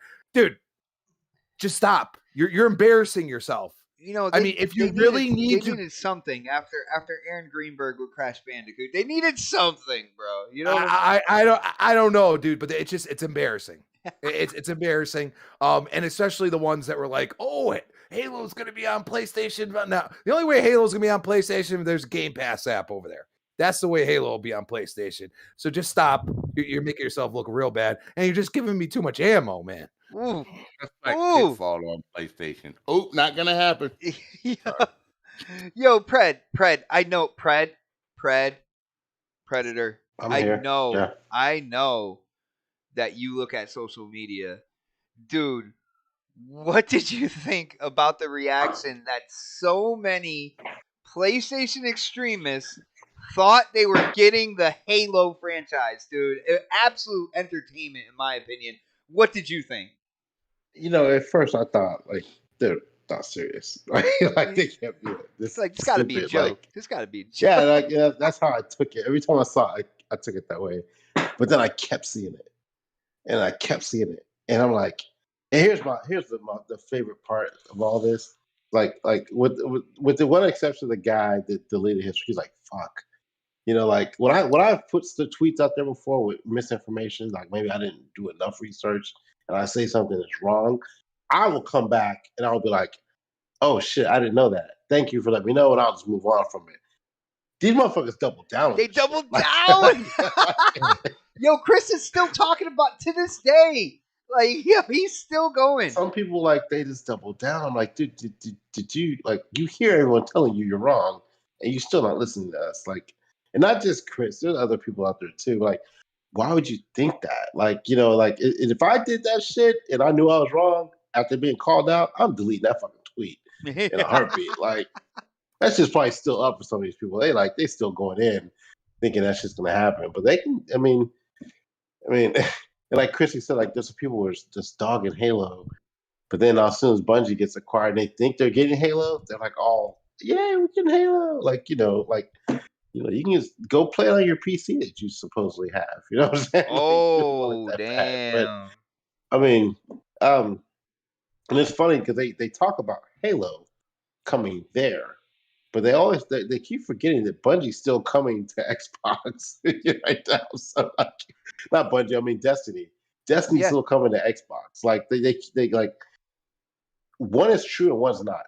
You know what I'm saying? So, like, you're never getting Halo, but we're still getting Destiny. So, like, man, it's just pure comedy, man. And I saw some of the stuff in our Twitter feed, our private feed. They were talking about the other people that were making YouTube videos and just calling other people out, and it's like, it's so funny to see that shit. I mean, like, I guess in their mind, like, the answer to Activision was Bungie, and they think that they're getting Halo because of that, which isn't true. But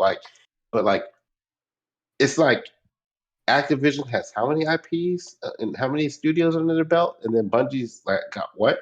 Like, it's not a good trade-off. If you're trying to brag, like, you don't even get the IP. It's still called multi-plat. 500 IPs. But we can easily keep Call of Duty off y'all shit. You know what I'm saying? Like, keep talking shit. Keep talking shit. You know what I'm saying? Keep talking shit. Yeah, keep running your mouth, man. And then the 2023, 24, whatever that year is gonna be, where that shit ends, like, and y'all have to play Call of Duty on Xbox. All you getting is the the what's that one mode they got that everybody plays now? Warzone. You're getting Warzone, but you're not getting the full game. I don't know. I think the Bungie pickup was cool for them. Yeah. I still think they overpaid, but whatever. I think it was a good pickup for them, but like, it would have been better if they'd got everything. Like, they'd have gotten the whole IP. Well, dude, it made me very happy when they were like, "Oh no, we're still independent. We're still making Destiny." Could you imagine if they? And I kind of teased this earlier, but could you imagine if they got Bungie and they made Destiny just only on PlayStation? That would have been insane. How Microsoft would have reacted with Call of Duty? Oh yeah. Because which one? But that still would have hurt me though, because I'm not a Call of Duty person. I know you're not, but like, imagine the hurt. Because a lot of people play Call of Duty. I think more people play Call of Duty than they play Destiny. Let's be real. Yeah, Call of Duty. But like, That would have been some butthurt motherfuckers out there if that shit would have happened. If that shit goes down that way, but they don't want to get into that war with Microsoft. They don't. No. Because that's Phil's game right there too. So yeah. It's like, oh, you guys want to play now? All right. y'all want to act a fool? Okay, y'all want to act like y'all at the big table? Okay. let me go throw some money at somebody real quick. They sat their ass down, and it's funny because they had that conversation when they're talking about Call of Duty with Phil and who was it, the head of Sony, and he's like, I expect Call of Duty to, like, he was pulling leverage, you know what I'm saying?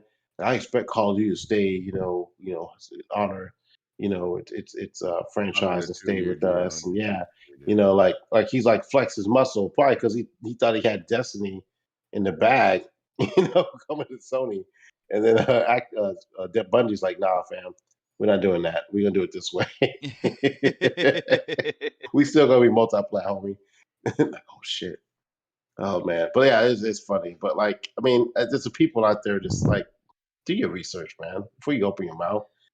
And like, you double. But some people there's double no down shame in their shit, game, man. though. They double down on They the shit, double man. down They's on like- it. Like, It's like, bro, what are you thinking? Like, good God, like, shut up. Like, you're wrong. And and it's funny because those same people, at least one of those persons, that's always in the chat talking shit. I ain't seen that motherfucker in weeks. I ain't seen him in here since Activision got purchased. oh damn. Maybe what's before that. Is he avoiding? I thought he was a fan of the show. Is he avoiding us now? That's You guys talking so about weird. Christopher Hart? Mm-hmm. That's weird. I didn't want to say his name. His name's been thrown out there enough already this Oh week. damn! So. When you got Fratanga out there like showing his tweets, man, that's bad. Megan, wasn't he the one that didn't know what Canada was or something like yeah, that? that was him. No. Yeah, that he exposed himself on GRG. I was like, Lord, have mercy. Oh my God. Bless his little heart.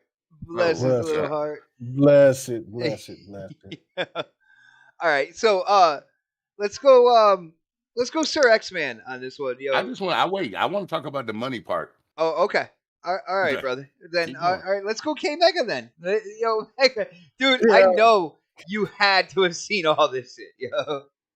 To be honest with you, I didn't. I mean, I was too busy, doing other stuff, take care of real business. But Playing games on your Xbox, right, K Mega? No. My mom, you know what I'm saying, dealing with my mom and stuff like that. But I just, but when I came back and looked at the DMs, I was like, what the hell are they talking about? And so I got a lot of PlayStation people that got me blocked. Like, you know what I'm saying? I that it is what it is. I don't care. But so I didn't see it like you guys saw it. But then when people started posting it in the DMs, and I'm like, what the hell? And this just comes to say, like I said at the beginning of the show, there's a lot of frauds out here. There's a lot of people frauding the public. They're content creators, and they're supposed to be feeding people information. But if you don't know that simple shit, then what are you doing? Because the facts of this, with PlayStation channels, the majority of the ones that are stands that always want to berate Xbox, that's what they 90% of the time talk about is Xbox. So how the hell do you not know about Bungie was the creator of Halo, but aren't the owners of Halo? It's 343 because you have retweeted, you have liked, you have even commented on talking shit about 343 and Halo and talking about Halo Infinite as being trash, garbage, diabetic gaming and all this, but then yet you're telling us you didn't even know that Bungie don't no longer owns Halo anymore. Like, I mean, that and like Fred was saying, like these people, and I didn't see it. Like I said, the one thing that I saw was somebody took their chat down. You would think a lot of them would do that, but hell, they haven't. They've been wrong about so much in the last 3 years. Hell, it's embarrassing. I would have shut my channel down a long time ago if I was as wrong as some of these people are. Like, bro, like your narratives is just blown up in your face. The company that you cap for says, y'all shit don't matter. We're doing what we want to do and you'll follow anyway. But it's true, they will. Like when you have I seen a tweet within 24 hours at one time where they were talking about when the rumors first came about backwards compatibility. One person was over here talking, nobody plays old games, nobody talks about old games. And then when that rumor came out about or they talked about games with service on top of the backwards compatibility stuff. Nobody cares about old games. Nobody don't want no service. Buying your games is this. Oh, Project Spartacus is let's go. Really? What in a 24-hour span? Like you can't take these yahoos seriously. So to me, it's an indictment on the people out here that gives out this information, and if they keep doubling down, then it's up to the community to decide if they want to keep riding for this garbage or really actually listen to people who has substance and want to talk and at least know something about the stuff that they're talking about. Like, I mean, if people make predictions and things like that, that's a different animal. But if you don't know, if you're going to go hard and talk about a game or a studio or something of that nature and don't know the background behind it properly, come on, man. Like, you know what I'm saying? And then don't even apologize and say, oh, yeah, my bad. I got caught slipping. You know, it is what it is. I mean, come on, man. Where's the integrity at? So it's a damn shame to me. It's disgusting. No integrity. And no integrity. None. Speaking of revenue, if you guys want to support the show, you want to support the channel, you can always hit up the super chat. And for the people who do tune in after the show is done, you check it out on my channel afterwards. You can still donate if you want to, and of course, it'll highlight in the comment section. It'll highlight your comment and bring it up to the top and let people know that not only whatever you said, whatever you stated, goes right to the top, but that you are also a supporter of this show and this channel. Definitely appreciate all the love, all the support, you know, all the super chats and all the conversations that I have with you guys. With that being said, I do want to shout out Eternal Umbra because I like what he said here. He said two things can be true, and in this case are true. Xbox cornered the market for first-person shooters. This is fact, and I agree with you on this one. He said Sony had to do something basically to not get completely pushed out of the first-person shooter space.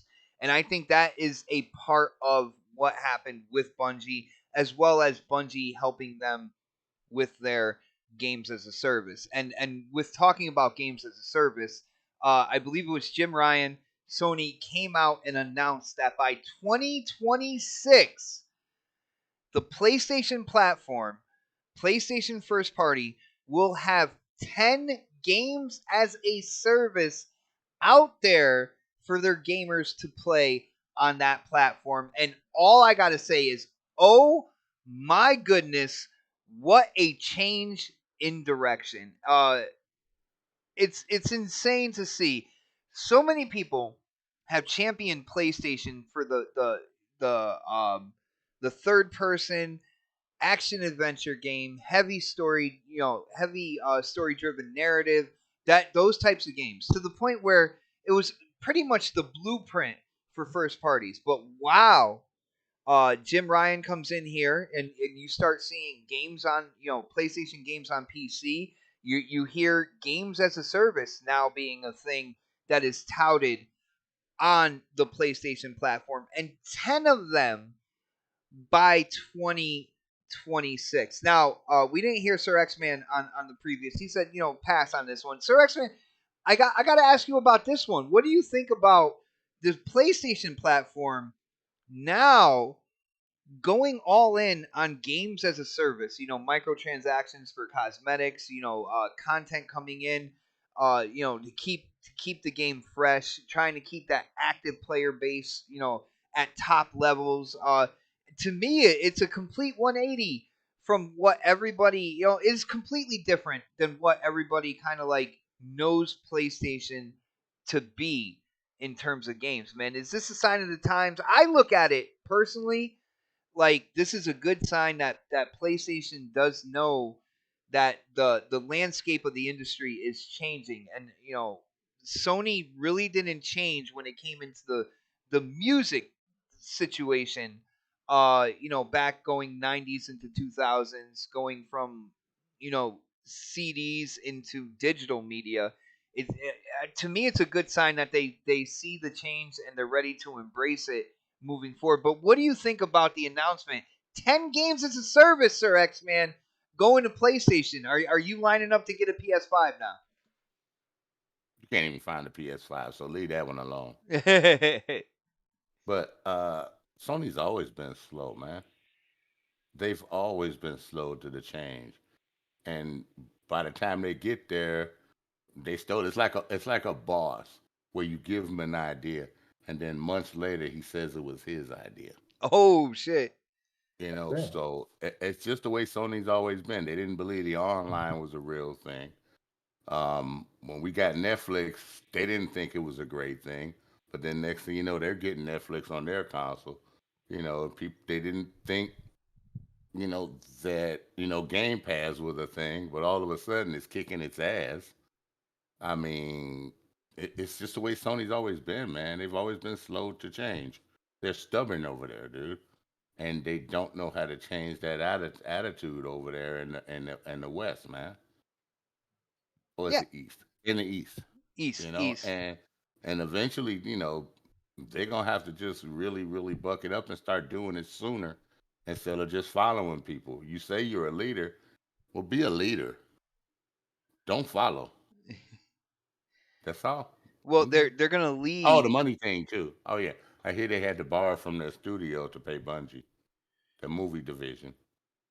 Oh, well, that would make Yeah. sense on within the whole thing. They're talking about Mm. Destiny movie, kind of like being No, they being developed or whatnot. they borrowed from the money that they were making for a lot of the movies, like Spider-Man and some of the other movies they put out. Sony actually puts out a lot of movies you don't know about, Oh, they do. and makes a lot of Netflix TV shows you don't know about too. I So actually I don't know about the Netflix, but I can yeah, they definitely got they got TV shows on. They got series on Netflix but that's I produced by definitely I Sony. do know that Sony the movie division does really come out with a lot of movies. Not all are well known. But Spider-Man's got to be the number one on that in terms of like revenue.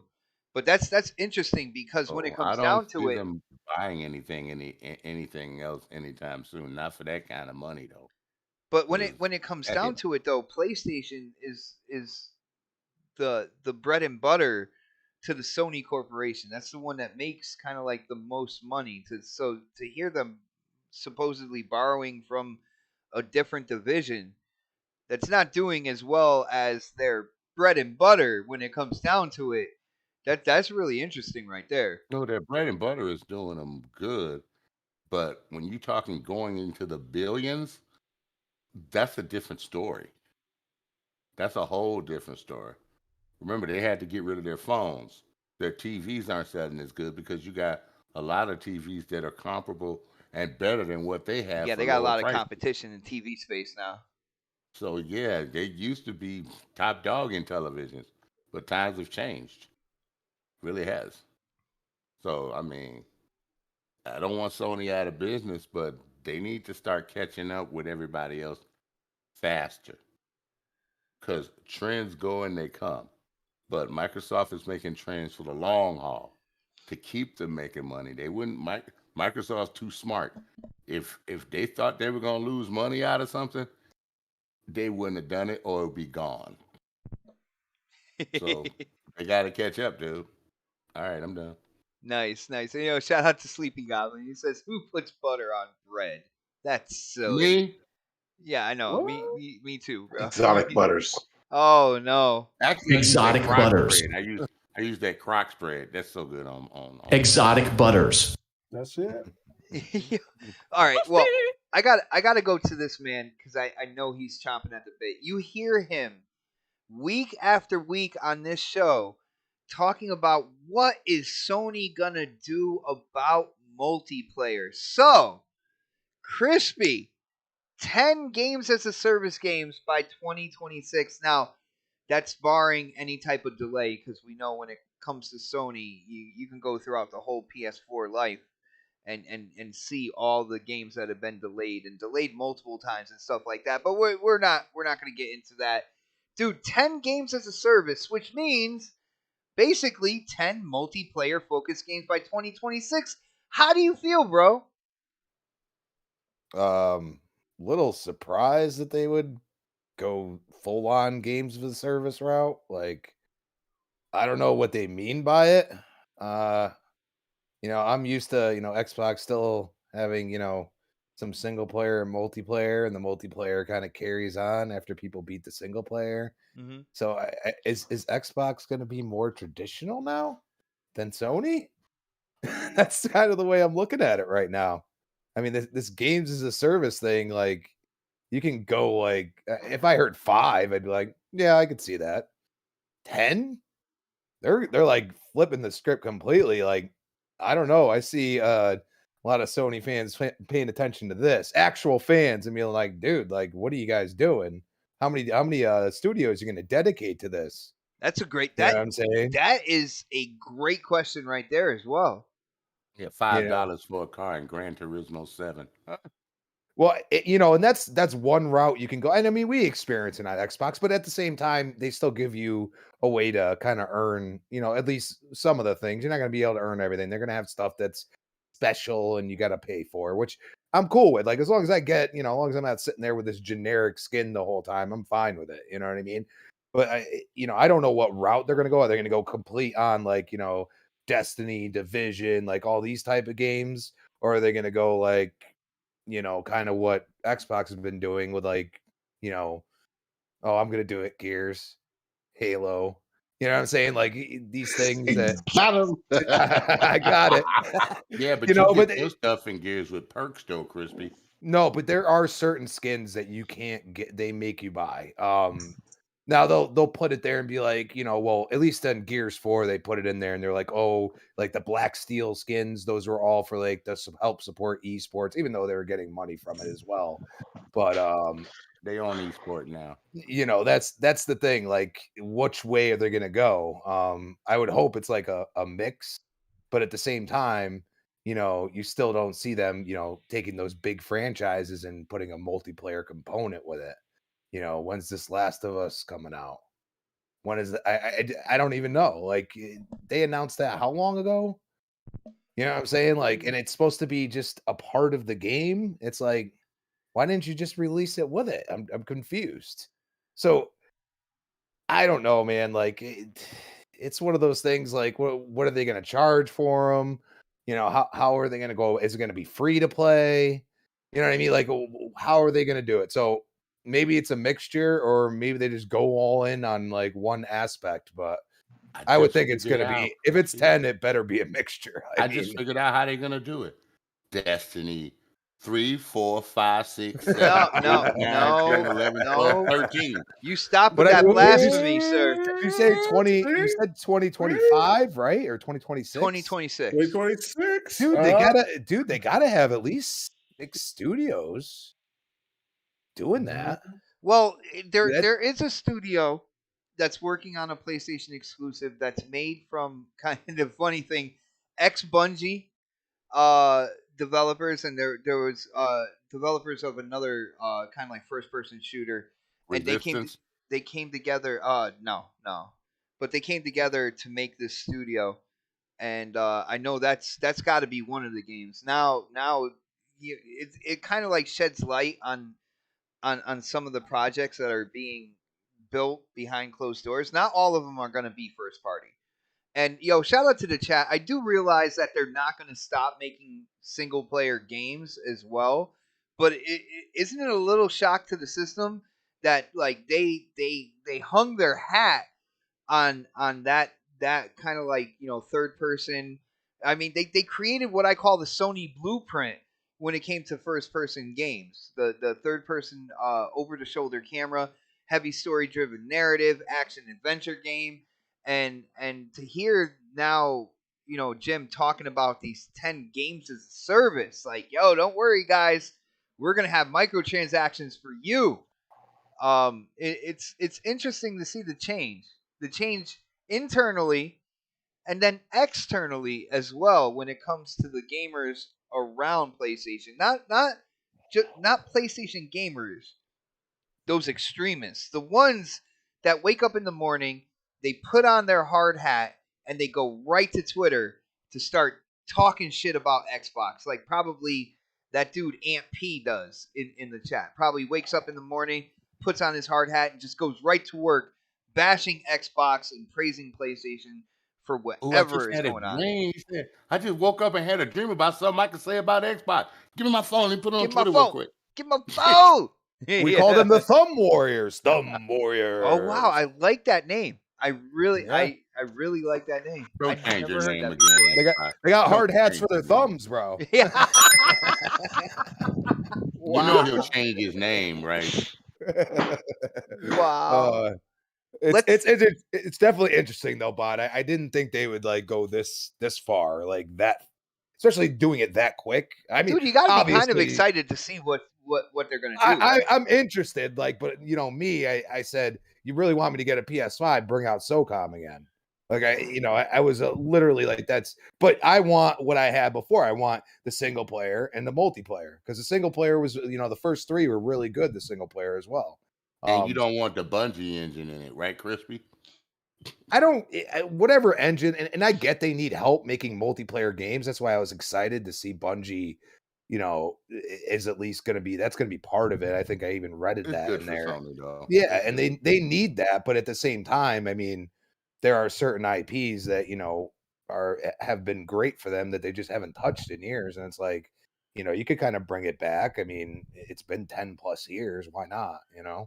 Yeah, Resistance multiplayer, Twisted Metal multiplayer, things like that. I think Twisted Metal is in the works as well. I remember seeing something about they're talking about Twisted Metal. Yeah, well, now that they got Bungie, there's supposed to be a show coming to out help too them with the online mechanics. Nice. And that's probably where they've always been stuck at. Is their multiplayer TV. Remember, it used to not be a popular thing. Oh no. Oh man. I'm so glad I got still the older console. I can watch my TV on my Xbox. I miss that. I'm glad it's there still.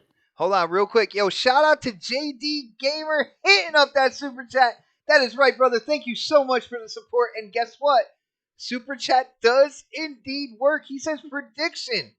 PlayStation will copy Microsoft, i.e., all of PlayStation single-player games will now have a multiplayer component, with Bungie showing PlayStation devs how to do multiplayer properly. Expect Bungie to oversee all multiplayer projects. Brother, that is an insane prediction, and I like where you're going, man. I thought about the new game. I gotta agree with him, man. That looks like that could be a thing.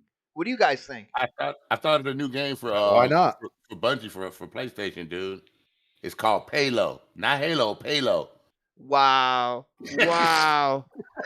There's no gameplay whatsoever. It's just microtransactions on cosmetics. No, God, please, no.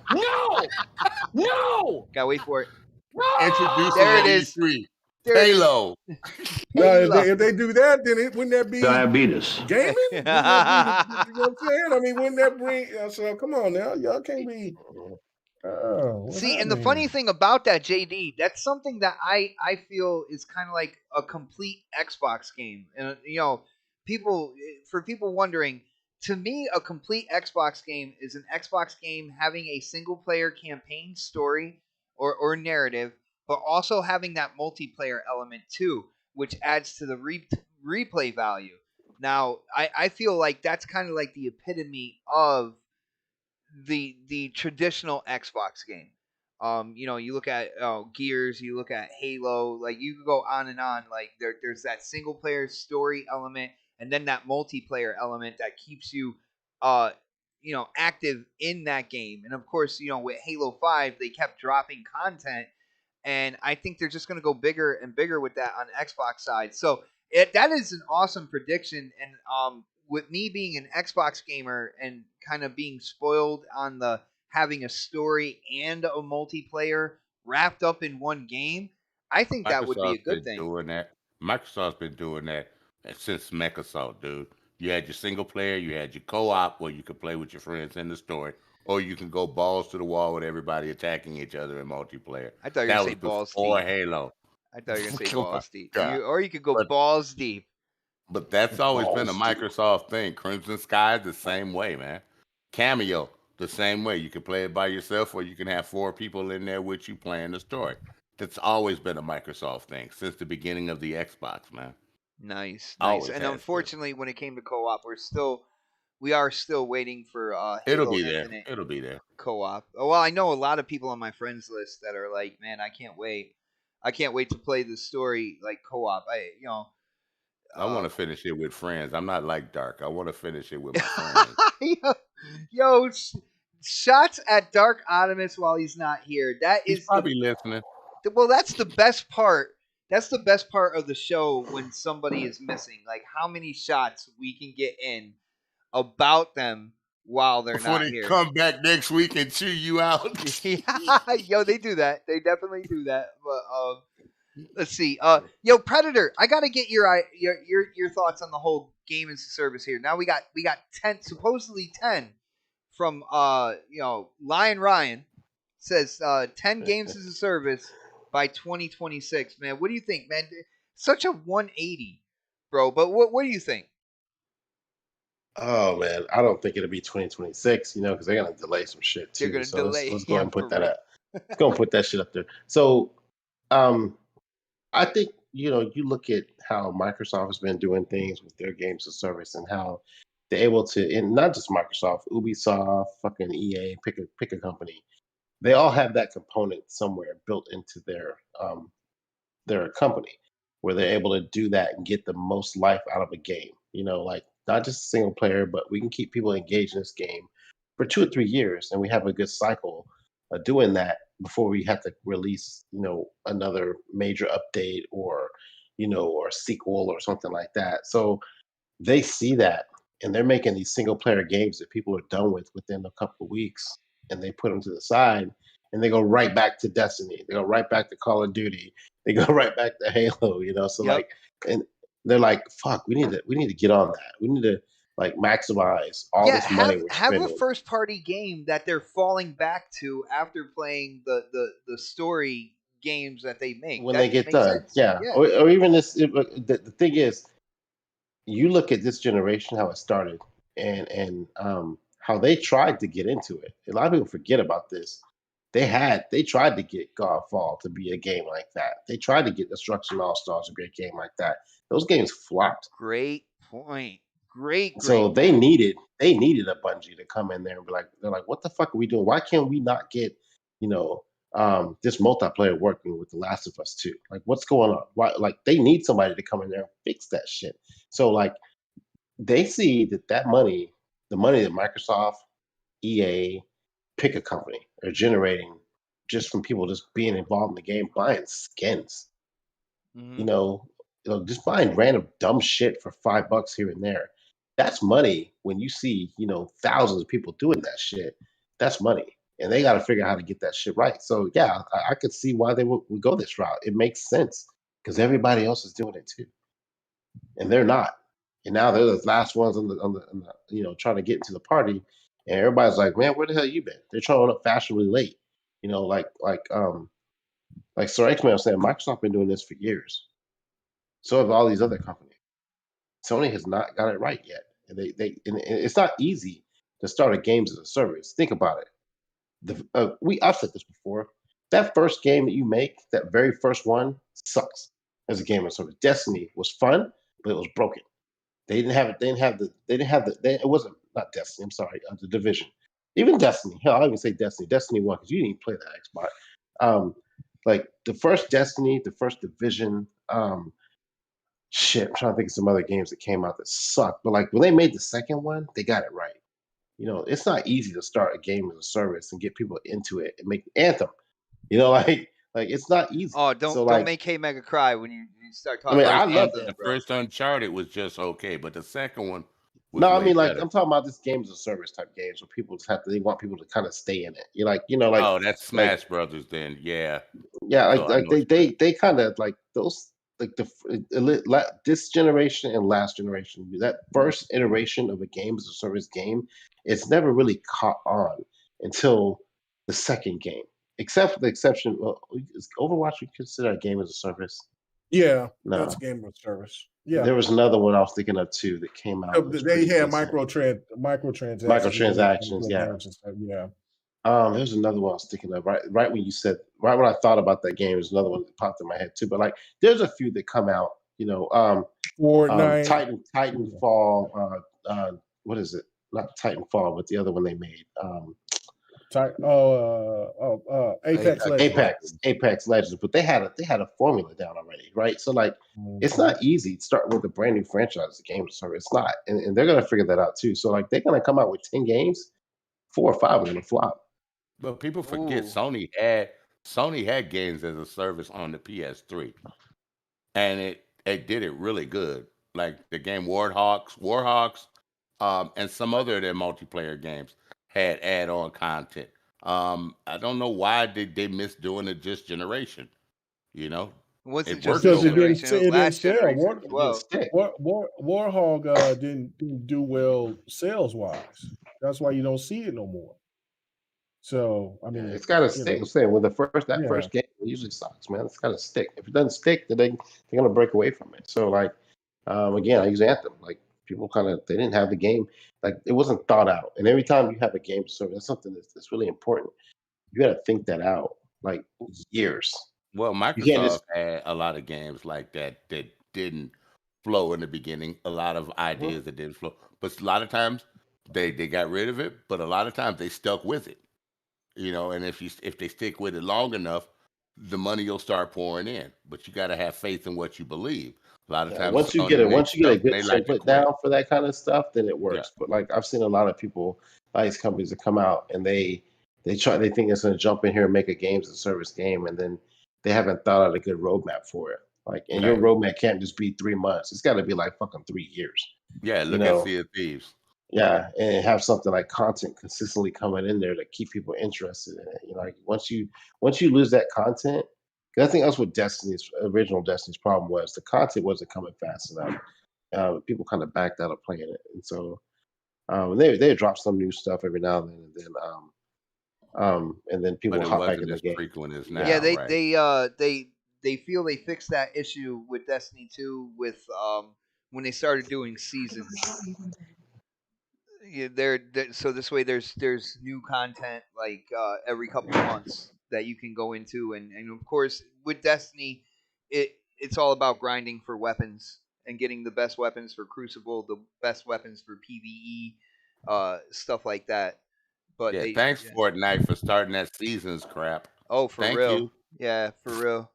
Like when I get the Witch Queen expansion, I'm getting the beefed up edition just so I have like all the season passes for the year. How much is it?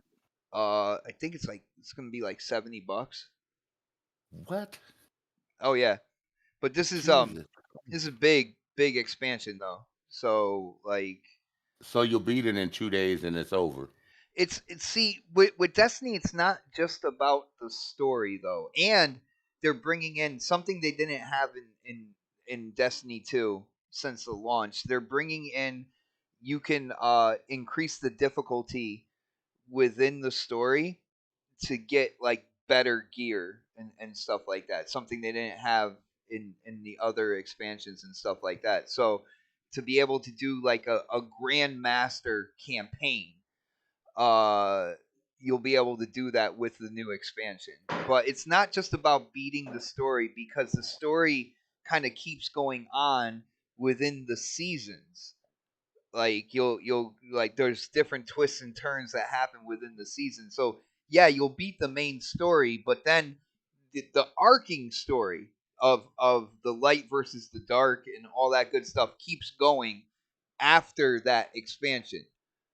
So it's a different animal. It's something I didn't necessarily understand in the first Destiny, and we all remember our brother Fuskies, and Fuskies, for people who don't know, he is the golden voice of the next podcast. But Fuskies, he was addicted to Destiny 1, and we used to mess with him constantly about that. Whenever they announced a new expansion, he's like, well, it looks like I'm forking over more money to Destiny, and we used to mess with him. And now I'm in Fuski's position with Destiny 2, and I understand it more. I'm like, yep, that's true. That's JD hit you up. What happened? JD hit you up. Oh, yo, shout out to JD Gamer again, hitting up that super chat. Thank you, brother, for the support. He says the reason why games as a service and multiplayer are harder to start on PlayStation is because that's not what their customer base looks for. 100%. Ask Cliffy B.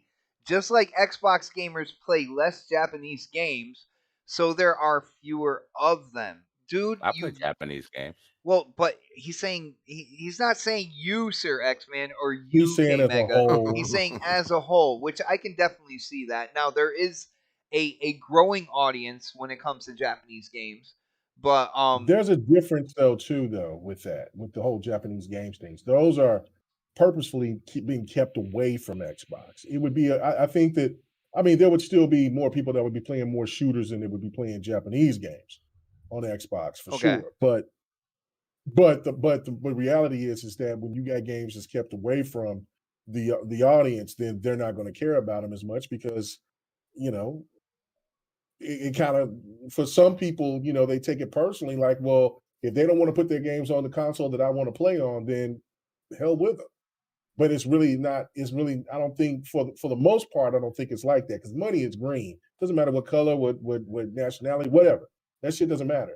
It's about the money that they're getting to stay off with a lot of these Japanese developers. So since that information came out with that Apple and what was it, the Epic and Apple stuff came out, then it just made a lot of things a lot more apparent. And just showed it, just kind of put a bigger spotlight on the things that's the problem. Yo, like Final Fantasy VII. I was waiting for it. It's been what, 2-3 years now? I don't care no more. It's been almost 2 years, Yeah. Yo, shout out to Mike in the chat. Yo, Mike, when it comes to Xbox gamers touching Japanese titles, like unless they're on Game Pass, there are definitely some gamers out there that will still kind of like purchase a Japanese game and play it. Depends on what it is, depends on whether or not they want to or not.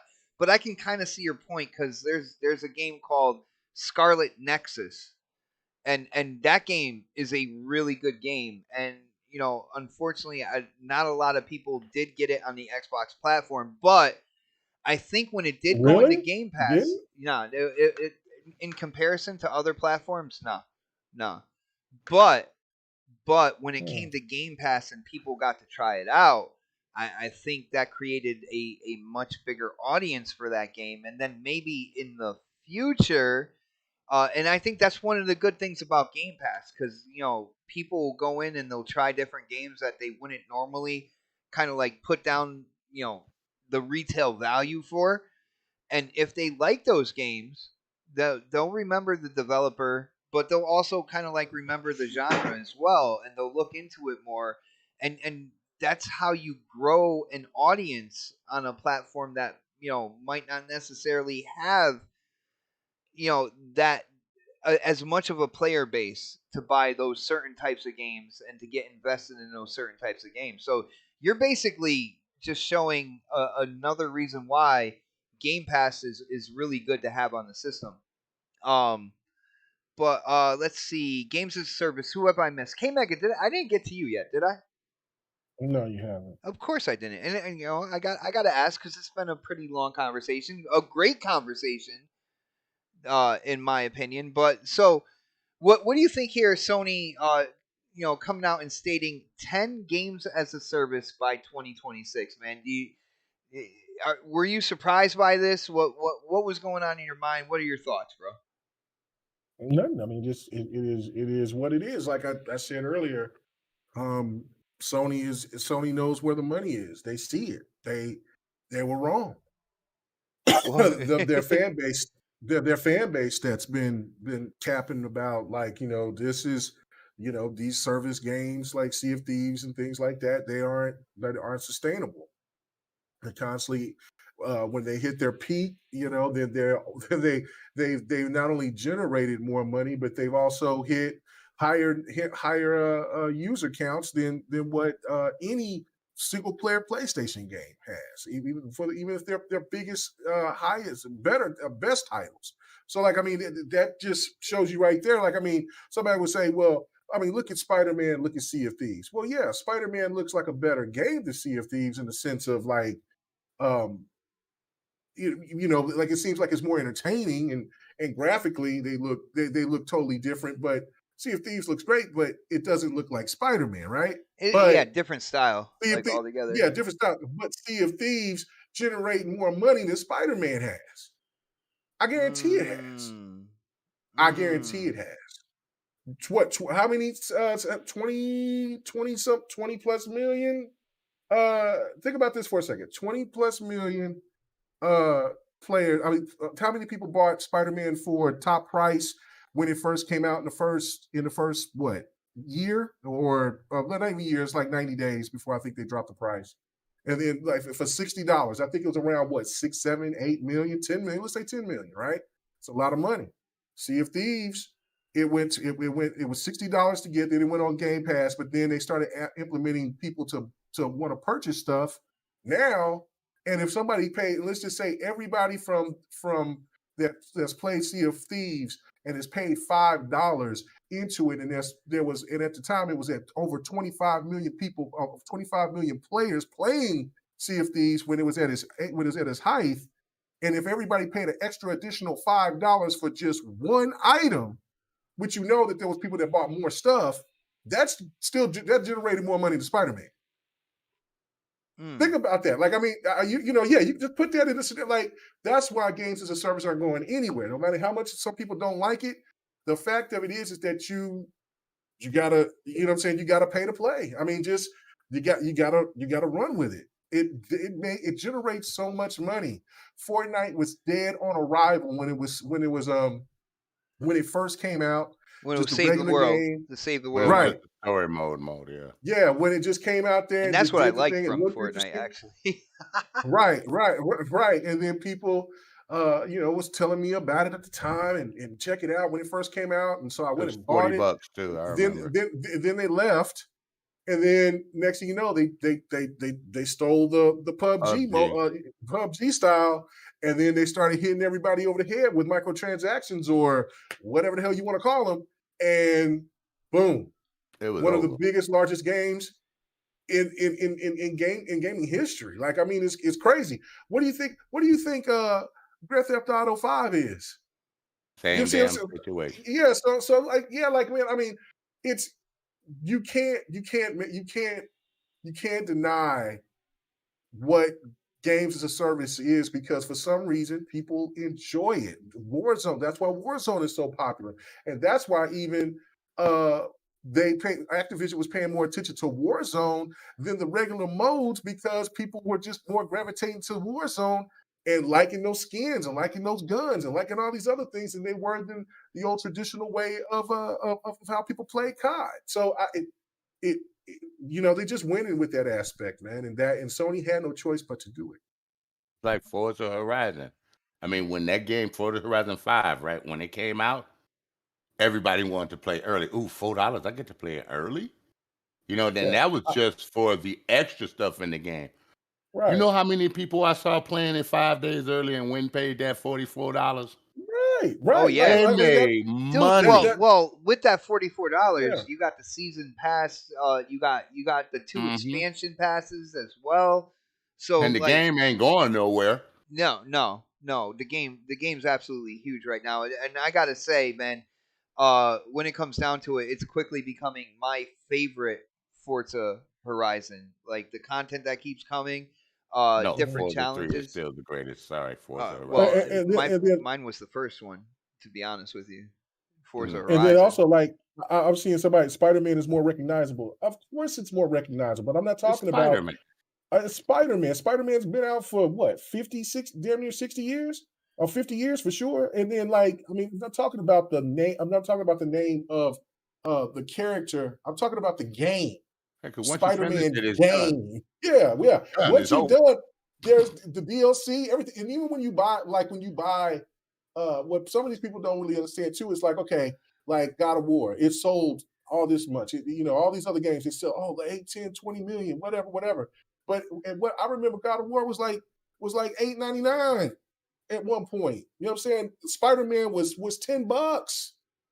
So I mean, you also so again, when you look at somebody that's saying, okay, I paid, you know what I'm saying, Spider-Man is at this, and I'm talking about just the game, not about the character itself.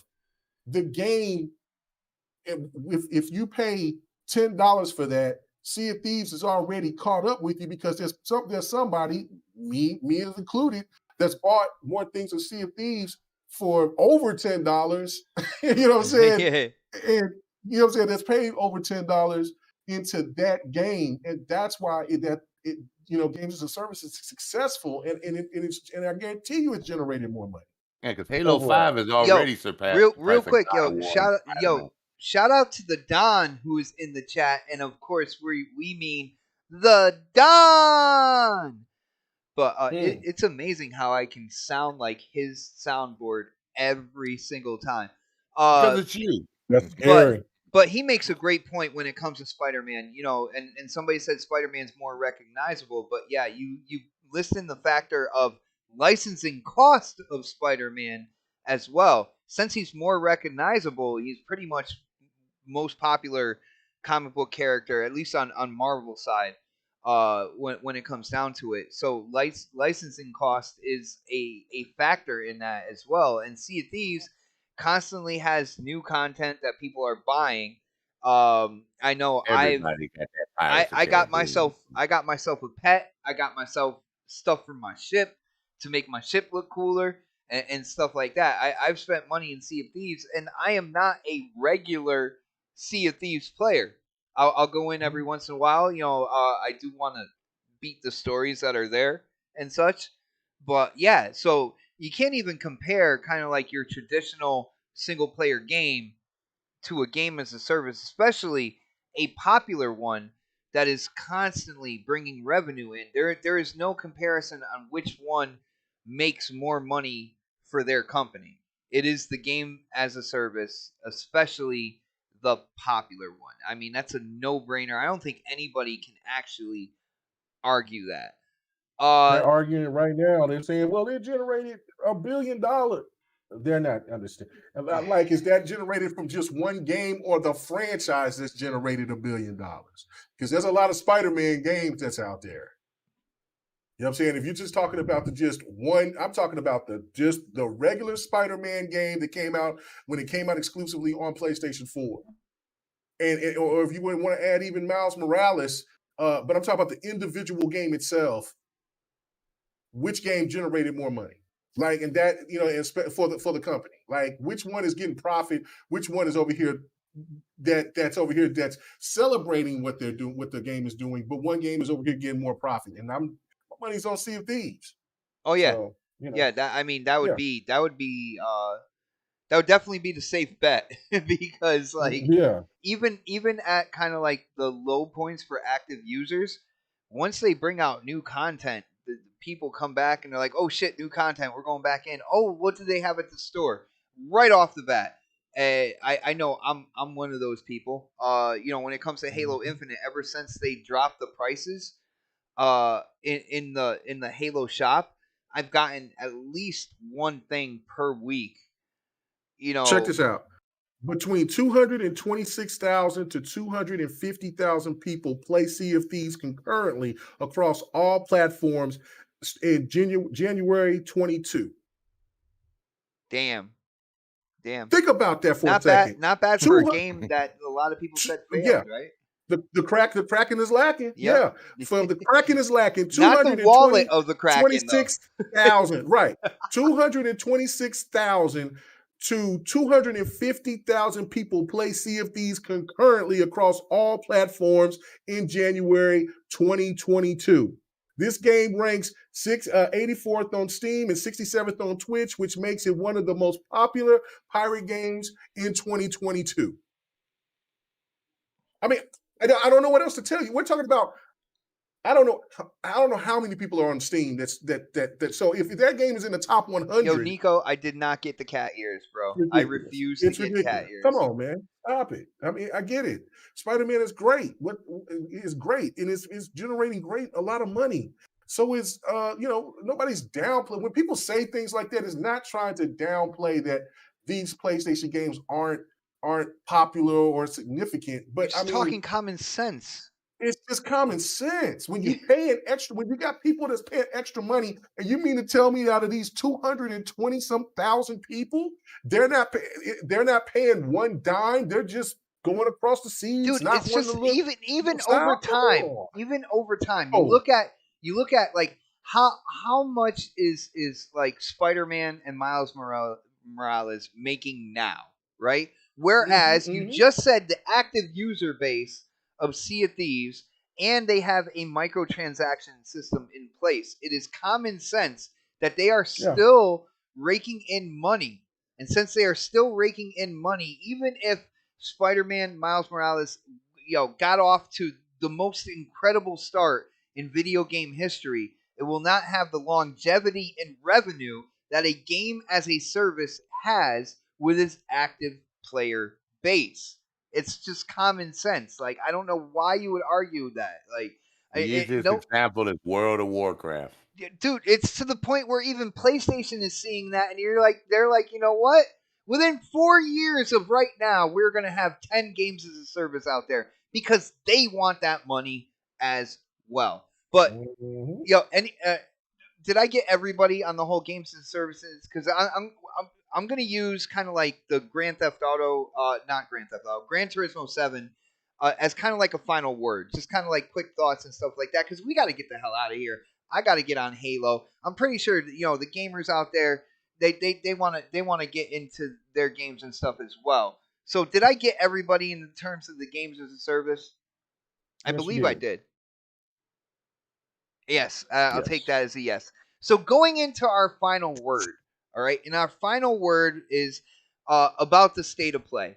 I know there's a lot of PlayStation heavy stuff tonight, but a lot of PlayStation news came out, and we do talk gaming news in general. We hit the hottest topics from the week. So Gran Turismo was shown in state of play. I'm going to give my final word on this. First off, I want to congratulate PlayStation gamers out there because they have the potential of getting a real Gran Turismo game. What I saw from stuff that they added, like the museum and stuff that's kind of centered around cars and the car industry and where these cars came from, as well as the competitive nature and such. It really brought me back to an earlier time in Gran Turismo, and I'm excited for you guys.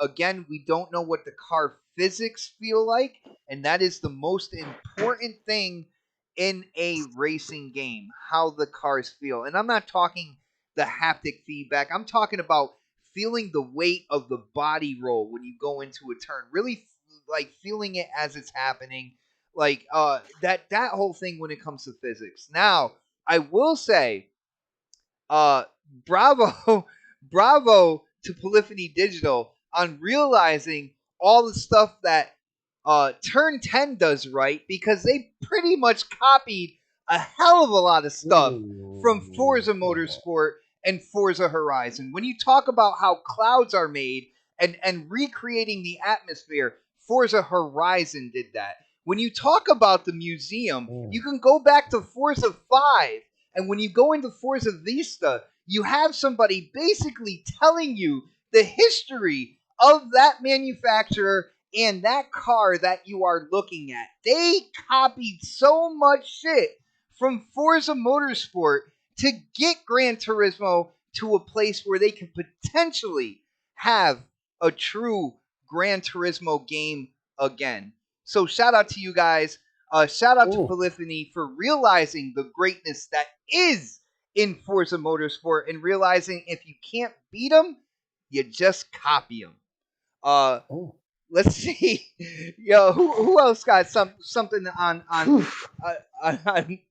I've been waiting to say that, because when I watched that whole thing, I was like, wow, Forza did that, like at the beginning of the Xbox One generation. And it's a good thing that they recognize that stuff is important to a car enthusiast, that they basically had to copy it.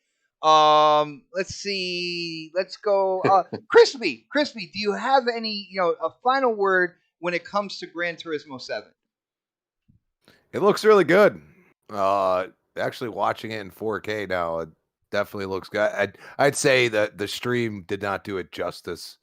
I mean, it reminds me of the old school Gran Turismos that I played. Gran Turismo 2 and 3. I no-life those games. Gran Turismo 2 I beat completely, which not a lot of people back then did. I did. Yeah, but it's very few and far between because those endurance races were just ridiculous.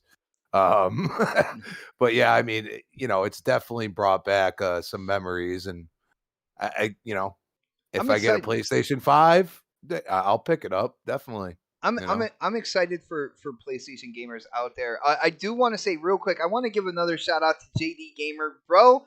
I am not gonna miss your super chats. And Sir X-Man for this point moving into the future as well. I do my best to not miss any of your super chats either. Sometimes it can get a little hectic, it can get a little hard. But JD Gamer hitting up the super chat again. Thank you so much for the support. And this is going back to the whole Japanese game topic. He says, make no mistake, I personally love Japanese games, but until Xbox has a better presence in Japan, we can't expect to get the volume of them that PlayStation does. And dude, I think Phil Spencer knows exactly what you're talking about, which is why he has made so many trips over there to Japan. And don't be surprised if you see a couple Japanese studios, besides was it Tango? Under the first party umbrella at Xbox as well. So Phil Spencer is definitely working on that, and thank you so much for that super chat and that You love. ready? So what happened? You ready? Am I ready? Ready for what? Are we going to you next? If you want to, sure choice. I'm ready. Hold on, let me get my seatbelt. I don't like this creepy low talking. Are you ready? This shit is weird. Are you ready? Yeah. So You better watch your back, young man. So Sir X-Man, final word, Gran Turismo 7. This is it. If you don't bring Gran Turismo to PC when you bring it out to console, that's gonna hurt you more than anything. PC gamers love playing their racing games on PC. That's why Forza does great even on console, but that's why it's doing really good in Steam and through the Xbox app. If you don't bring it to PC day one, you in trouble. And you're talking about making it a PS5 exclusive. It's in trouble. I think Sir X-Man is just trying to say he wants to play this Gran Turismo 7. No, not that. I'm just being real on it. Dude, you need to make it go both ways. If you want to get that bag, you better get with Steam or get Epic Stores and with it too, because we know you can't do crossplay like that unless you fix that too. Sony used to hate crossplay, remember? So that's just the truth. The money is being made when you can put games everywhere at one time on release. And if you talking about trying to change and you want that money and you want all this what do you call that stuff in games as a service stuff, and you want to get out there, you need to put Gran Turismo on both ways. Even you got to put it on the PS4. You need that money, dude, and you got to do it. There's no way fans are bust about it. I'm done. I got hope you. I'm right about this. I would have to agree to a certain extent that because of the shortage of PlayStation 5s, and they're saying that how many PlayStation 5s are in the wild? I mean, anywhere from 12 to 17 or something like that. Oh, I think that's more than that. No, I think they said 17 or 20, somewhere between there. So yeah, so let's say from 12 to 20, right? How many you think is going to? How many PlayStation 5 owners are going to pick up GT7? How many y'all think? Sim racing, probably 5 million. Yeah, because sport maxed out at what? I think 8, 9, something like that, I believe. Yeah, and sim is harder for some people. I mean, Sim, there's a lot less. sim is harder. Gran Turismo is the granddaddy of them all, right? But of sim racers. But the fact of it is that for racer purists, how many racer purists out there own a PlayStation 5 at this point? And then you're asking people that will support because PlayStation has been dry here for a little bit, but you also have Horizon Forbidden West that's coming out here in the next week or two, right? So you're going to ask somebody to fork up the money for that. Then you're going to want to have somebody to fork up the money for Gran Turismo, and they may be a part-time fan. They may enjoy the series, but not like a purist is. And so I do agree that it would be great. It would be better for them, especially with this shortage, to put these games on PC day and day. Try your luck with the $70 if you want to, but put them out there to get the max capital that you can. Because if if this game is only on PlayStation 5, PlayStation 4. Oh, okay. So then that changes everything then. So all right. So because I was like, I thought that was a multi because I was gonna pick it up for PlayStation 4. Nice. But think about this, K-Maker. It's never been Gran Turismo's never been on PC. People would gobble it up. Well, especially this one. This one has the potential to go back to kind of like what made Gran Turismo great back in the day. Like I can see it. I can see it in the game. And again, it does kind of boil down to how the cars feel. But when it comes to what the cars look like, of course they used a lot of classic looking cars. If you notice, when they were showing the actual gameplay, where you had the speedometer and everything like that, because you had the wood grain against the metal and a bunch of different materials inside the cockpit of the car, and it did look really good. I do want to say something. Shout out to Albert G, who's here. I swear I haven't seen you in a while, man, and it's good to see you. Now, he had a comment about Halo Infinite's multiplayer. He says, let's just all hope those Halo Infinite multiplayer go up. Unfortunately, it looks bad. Now, dude, I gotta say something for you. The only numbers people are talking about is Steam numbers. Now, shout out to one of my friends. I'm gonna leave him a little bit. I'm gonna leave him nameless. He is a PlayStation person, but he did point out the top playing games on Xbox right now, and Halo is right up there in the top 5. So when it comes down to it, I know a lot of people love using those Steam numbers, which are, falling lower. But in terms of console, and, Halo will always be known on the Halo console. It's doing fine. It's got a high active user base. I have no problem getting into matches. And, So, again, you're only looking at the PC Steam numbers when it comes to that game. I don't, and you know what, Bob? I don't understand that argument. Like, I don't, like, dude, like, you have an entire console base. Like, you do realize that people can, play it on the older consoles as well. And I think you can play it on your phone too. So, I don't understand. Well, I don't understand. I wouldn't play the multiplayer on my phone though. Well, I'm just saying, but I know people, and I don't understand why everybody keeps bringing up Steam. It's like I understand PC has a large base, but they're not even used to really having these games on there. Like this is just starting. Anytime you see numbers falling and you can use it for your narrative, that's what they're gonna do. Okay, and that's what they're gonna focus on. And the thing is, no numbers have been shared when it comes to active users on 60, the JD. console. So I think 60. JD Gamer hitting up that super chat has a question. Does it look like GT7 is running at 30 FPS or 60? That is a great question. If I had to theorize, if I had to guess, 30 on 4 and 60 on 5. Most likely. That's what I think. Yeah, I hear you. I didn't get Again, I didn't get an insane sense of speed when they actually showed the gameplay, when they actually showed the person behind the wheel, not the replays, because they did show a lot of replays, which you had, the different camera angles, the different looks at the cars as they're coming around the turns and stuff. I didn't get a huge sense of speed, but then again, they were using a lot of vintage cars when they were showing the actual gameplay. When you're in cockpit or any racing game, when you're inside the car, it always seems slower. It's always been like that.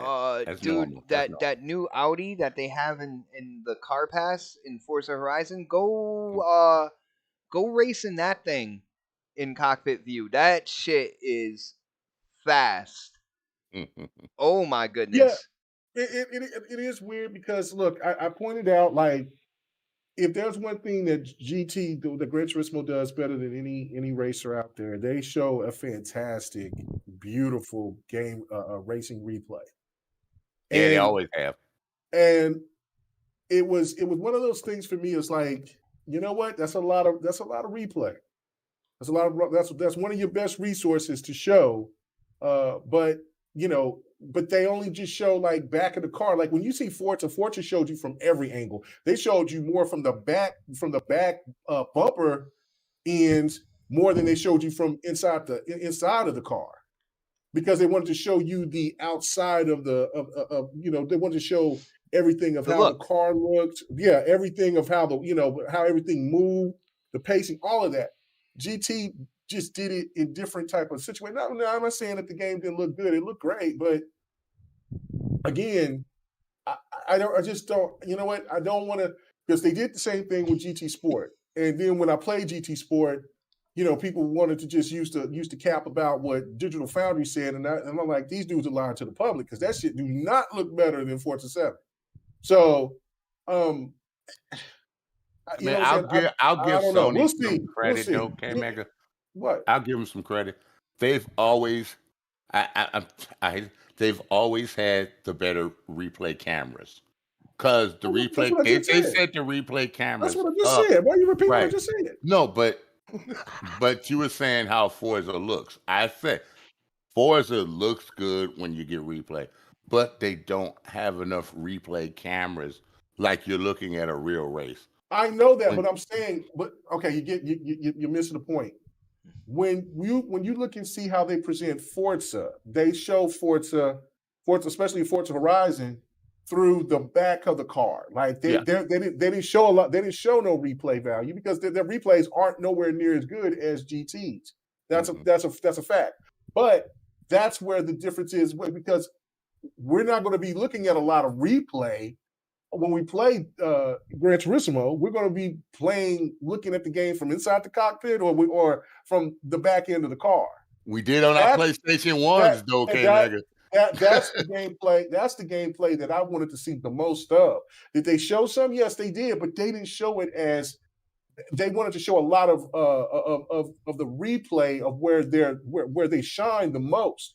And I'll always say that GT has the best presentation than any racer out there. Like, I mean, Project Cars has a really good campaign mode, but presentation, GT is just masterful with it. I hope that Forza Motorsport will implement and take something from GT on how they have a presentation, or their presentation of how they just kind of display the game. Like, I thought it was really cool when you seen the oil change, when it was getting your oil filled, and then the guy wiping the car. I love that. They've always been great. Been great with that. But it's just the fact to me is when you're playing with those races, especially for me, I'm going to go through it like it's a fine-tooth comb. I'm going to play the hell out of it. But am I going to look at this and be like, man, this still ain't holding up to its competition when I'm watching hours upon hours upon hours of driving a car? Because even when I play Forza and I jump in and I'm like, holy shit, there's still something that just catches me, like a gleam or something different that just kind of throws me off. So that's just like, God, this game is beautiful. So I hope that they deliver on that aspect of it. We'll see. I don't know. I'm going to support the game because I've always supported GT, but I'm still not there yet. Like everybody else is trying to give them their flowers yet. I'm still still Well, on pause. like I said, I applaud them for the potential of Polyphony, because it's been a while, and you know, Polyphony, they really take their time making like the next iteration or whatnot, but to see everything that they put into this game, and all the little extras, and again, a lot of it does harken back into stuff that has been done in Forza Motorsport. I don't think that's too far of a stretch. I'm wondering how many people actually kind of like felt that way when they were watching it, but I do know, yeah, and K Mega, you know me, in the expanse of Forza Motorsport, I have, you know, been through every game when it comes down to it. And I did see a lot of stuff that really mimicked what Motorsport has done in past iterations, which is, you know, not necessarily a bad thing, but I do have to throw it out there because, you know, a lot of that stuff they didn't originate it, but they did decide to put this cool stuff in their game as well. Yeah. But yo, Predator, final thought, Gran Turismo 7, what did you think, bro? Look good. I mean, like it's on, like I said, both systems, and like sorry, man, I was saying, like I really wish they were putting this on PC so people can actually play it, because a lot of us don't have PlayStation 5s right now, and I'll be damned if I go and get a game that looks this good and get it on a PlayStation 4. You know, so they would probably be better suited maximizing the amount of people that can play the game by putting it on PC. But you know, for the guys that do have PlayStations out there that are gonna pick this game up, I mean, they finally get a true racer, a sim racer they've been wanting. Because when was the last time Gran Turismo was out? When did 6 come out? Oh damn! It's been a while. PS3. No, you're talking about sport. No, I ain't talking about sport. Sport came out. He's talking about a full iteration of Gran Turismo. A full iteration. It was PS3. I think it was PS3. I had both copies, 5 and 6 on PS3. It's not your time to talk. You sit back. No, I'm just fucking with you. But for real though, but they finally get a racer, because like, think of how many Forzas have come out, you know, since the last 6 Gran Turismo came out, and so they gotta watch us play these racers. Now, there's been other racers out there, you know, but like, this is their shit, because Gran Turismo was like the hottest selling racer back then, right? It was like everybody loved this game on the console, and matter of fact, I think it's one of the best selling franchises on PlayStation. I'm not mistaken, at least at the time. The first $1 billion franchise, yeah. So like, I mean, you know, and I expected to do pretty decent numbers. Just everybody flocks to PlayStation games when they come out. So if they got a PlayStation, they're gonna buy it. We can put the whole "it's a niche game" thing out there too, but people are gonna buy it. It's a racer. It's a brand new game. You know, and it's not like there's a lot of shit coming out, at least have been out recently for them. So this one's coming out. You got Horizon coming out next, and then yes, it's $70 on PlayStation 5. So you got, you know, that working against them too. You got this game coming out. I think it's March 3rd, 4th, somewhere in there, and Horizon comes out Zero Dawn, because I think March as well, if I'm not mistaken. End of March. No, I thought it came out this week. Yeah, I mean this next week or something like that. Really? So yeah, that's with like really literally within a couple of weeks of each other. So like it's gonna be, if you're struggling for cash, like, you know, that's $140 you gotta throw out. You know. Yeah, that was my point. Yeah. Like, you know, if you got a Game Pass subscription, you know, it's already there. So, if you only buy PlayStation exclusives, though, they did give you a rest throughout, you know, these past holidays. The whole year, yeah. So you got money. And I said it again. It's tax time. People gonna have money to buy it. Hey, you think about it. Did I say something wrong? Did I say something wrong? Hey, another couple of games, you could just buy you a fucking Series S. Oh damn! Throwing shade there. Fuck this shit, I'm out. Digging in the pressure point. I No, love for it. real. man. Like, I mean, the game looks good. It does. Like, we were talking about this, or there were some areas I thought it looked kind of flat. Just like when I saw some of the gameplay, like the backgrounds, like it just looked like when they have it showing in the stadium room, whatever it's called, like it just looks like there's nothing going on in there. It's just a car. So I would love to see the mechanics too, like see how the driving mechanics. But again, I don't have a fucking PlayStation 5, and how the difference is. And this is something that a lot of people don't think about, like the difference between holding the DualSense on the PlayStation 5 versus the DualShock on the PlayStation 4 when you're playing this game. Like, how does that interact? Because I know, like, with me, unless you're using obviously a steering wheel or something like that, but like Of course. the DualShock and the whatever the fuck it's called, they feel completely different. Like they actually do feel really, really different from each other, and so that could impact how you really play the game. Not how you play it, but like this the feeling you have. Like when you're hitting that curve, and your tires are kind of squealing a little bit. How does that feel on the controller in your hands? I mean, I'm nitpicking here, but I know that was a selling point with this system, was that controller. So I want to see how they implement it. If they implement anything different using that controller, they would have not have been able to do on the PlayStation 4. And again, if I had it on PC, I would definitely use the DualSense. But again, they don't have it on PC, so I'm kind of stuck. But I mean, game looks good. Not gonna lie, the game looks it looks, from what I've seen, it looks impressive. Again, like K Meg was saying, a lot of that stuff looked like it was rendered. Replay stuff. So, when I see it in someone's hands actually playing the game on YouTube or something like that, I'll get a better sense of what the game actually looks like. But I mean, if I had a PlayStation 5, I'd cop it, in a heartbeat. But yeah, that's it. Yeah, no, definitely. Watch out, people, for when they start showing those. We'll know it right off the bat when they show when the people who got the game. If they start showing those rendered pictures where they're with the bamboo Photoshop and shit, the Photoshop Scapes. Then you know they don't have enough confidence to show you what the gameplay actually is. Because if they show you the replay, that's not how the game is going to look all the way through. If they're not going to show you if they're going to show you those pictures where they're showing the car in a cool ass setting, that's not the way the game is going to be looking. It's playing. Yeah, so watch out. We'll see from that. Show me the gameplay with keep in you mind, driving the car. Yeah, keep in mind, like, I know this is going to happen too. Like, Gran Turismo is Forza Motorsports, right? It's not. They're in the same class. Like, don't try to compare this to Forza Horizon, because it's a different game. No, Forza Horizon wait for Motorsport. Yeah, like people like it's a Horizon's open track. Whereas open world, Forza Motorsport, open world, which is a completely different setup, a completely different way of development than. I know that's what's going to happen. People are going to try to compare the two. They're going to try and compare Forza Horizon to Gran Turismo 7, and that's going to come. I guarantee it's going to happen by somebody.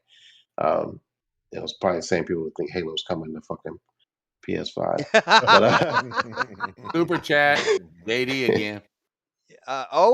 Yo, shout out to JD Gamer brother. Thank you so much for the super chat. He says racing was never considered niche until last gen when Forza started stomping GT. Racing has always been around. Wait a minute.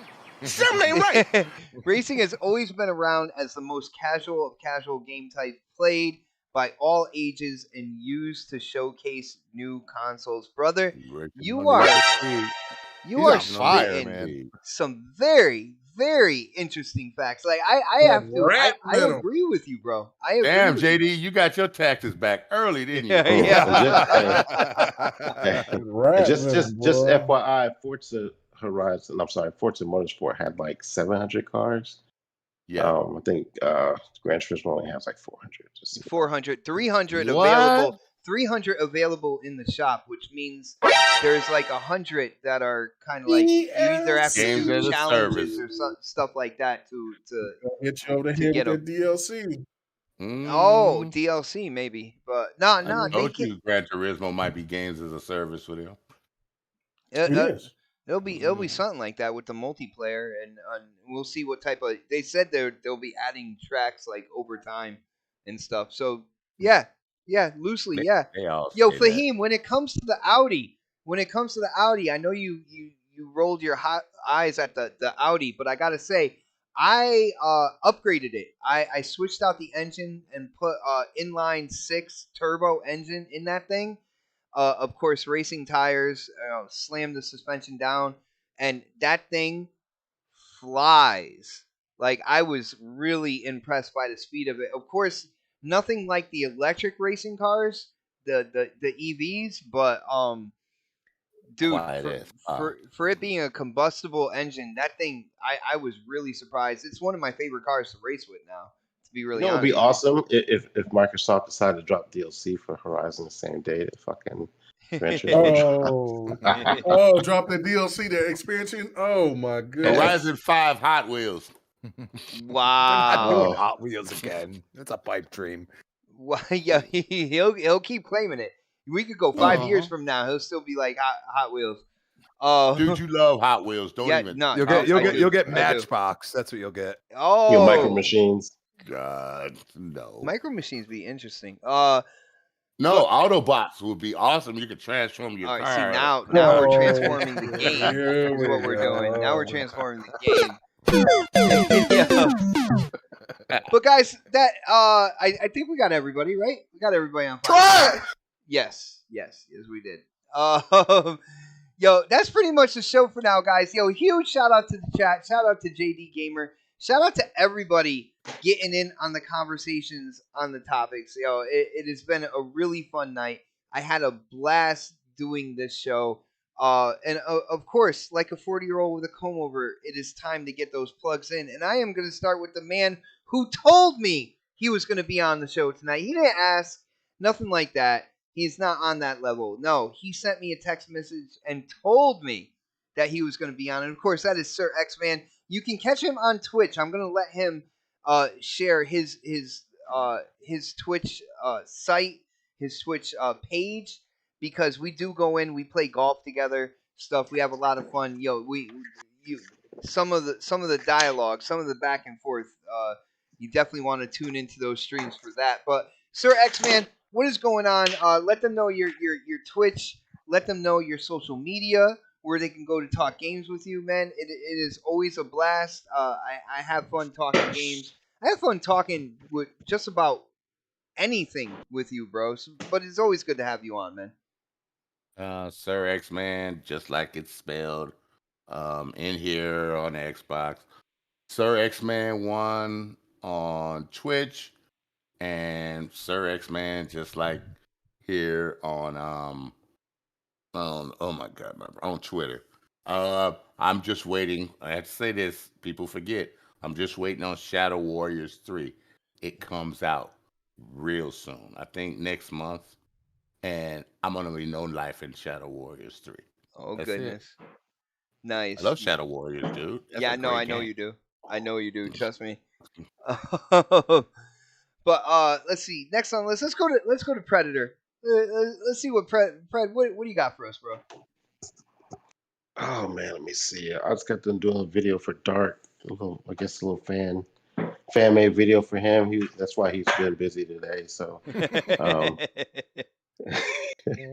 he is Predator your number one _. contributor. So he is. Predator _H2OS pretty much everywhere. MySpace, Fansly, OnlyFans. You guys will figure out what Fansly is about later when y'all look it up, because I know someone's gonna do it. MySpace, Twitter, PlayStation 5. So I'll see y'all next week, man. nice, brother. Let's go to K Mega next. K Mega, I believe you might have a show coming up tomorrow. You might want to let people know what's going on with that. And of course, you stream. You're on social media. You're active on Twitter. Let people know where they can find you. What's going on with K Mega?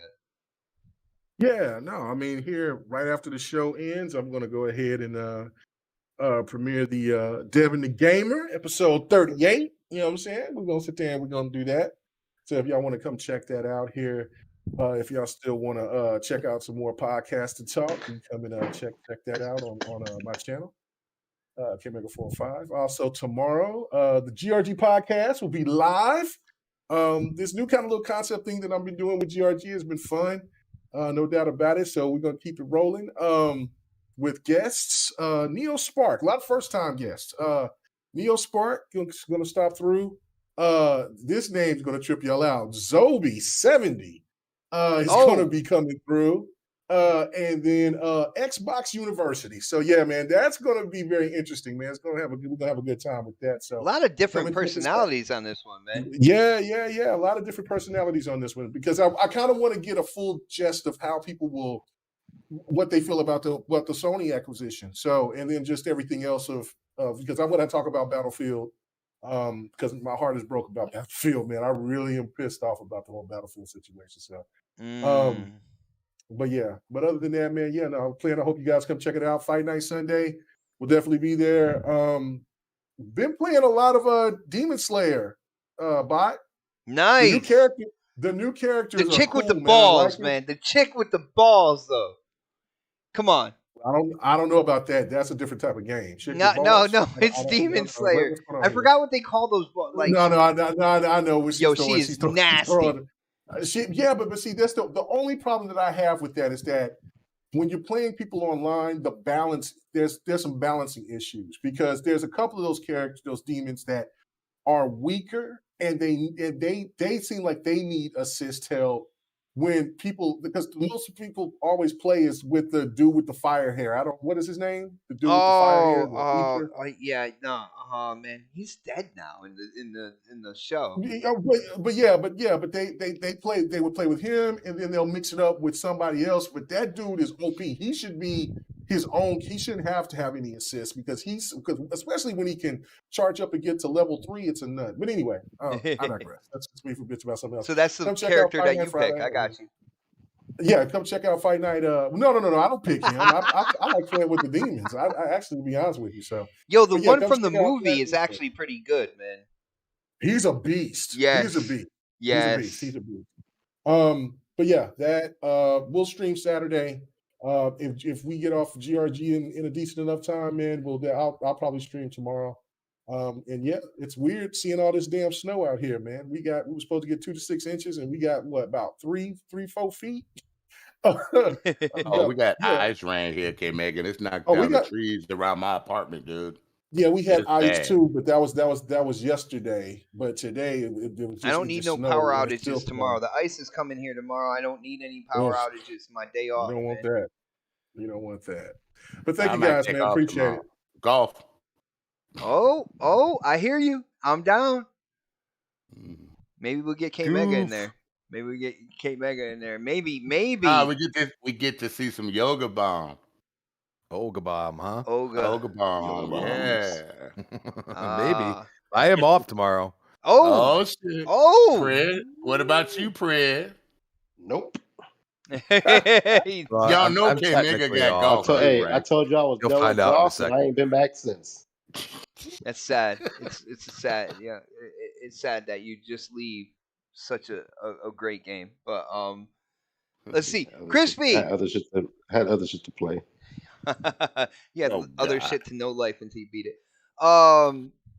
Yo, Crispy, dude, we all know. Well, at least us on the panel, we know you're on other shows, you're on other podcasts. You got to let people know where they can get their crispy truth from. Of course, social media and Xbox as well. Maybe you can do some classes on how to play Gears. I don't know. What do you got for us, bro?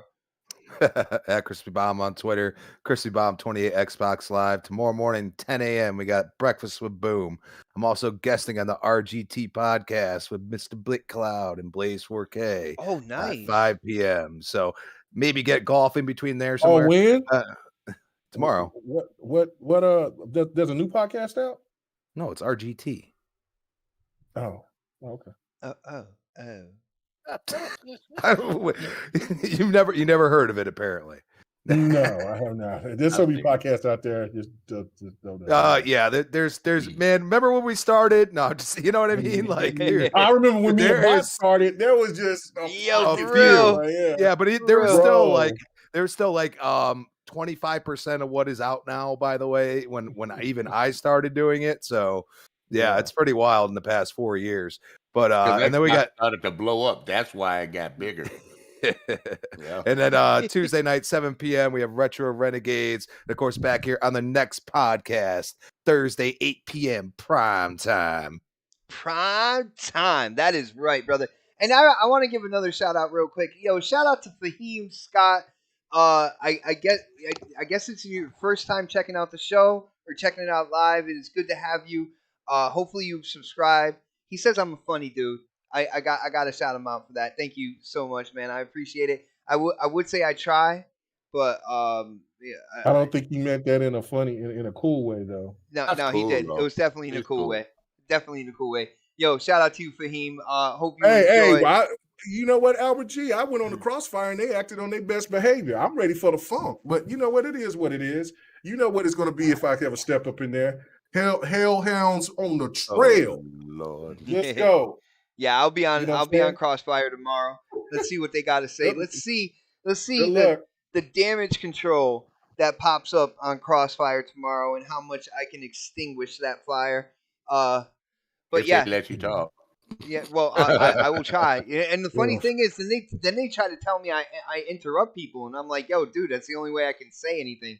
I get two It's words out, Crossfire. and I got 3 people jumping down my throat. Everybody interrupts everybody on Crossfire. It's called Crossfire. I know. But yo, thank you guys for hanging out with us. Definitely do appreciate it. This is season 5. We are one of the longest running podcasts in this community. And as you can see, we are one of the best looking as well. And yes, I am very proud of the way this show looks. Yo, shout out to my panel as well, man. I love the personalities that are here. Of course, we didn't have the Angry Otter. He was crying about the whole games as a service thing into his pillow. He is a single player gamer, and he does not want PlayStation to go in this direction. So He's probably mad because he lost the job because they was making a Sony movie and they had to let him go because they ran out of money. yo, Betrayal. shout out to Dark. Yo, most likely he will be back next week. He doesn't usually miss a lot of shows, so we'll definitely look forward to him coming back. But guys, thank you so much. If you haven't done it yet, yo, definitely hit up the thumbs button. Hit the thumbs up button. Blah. If you haven't subscribed, definitely subscribe. I am making videos. Of course, this podcast, there is content to be consumed here on the Xbot448 YouTube channel, and more content is to come. Thank you guys for hanging out with us, and we will see you next Thursday for the next podcast. Have a great night, everybody. Later. What? This is Steve Downs, the voice of Master Chief, Spartan 117. And you're tuned in to next podcast. Now, wake me when you need me.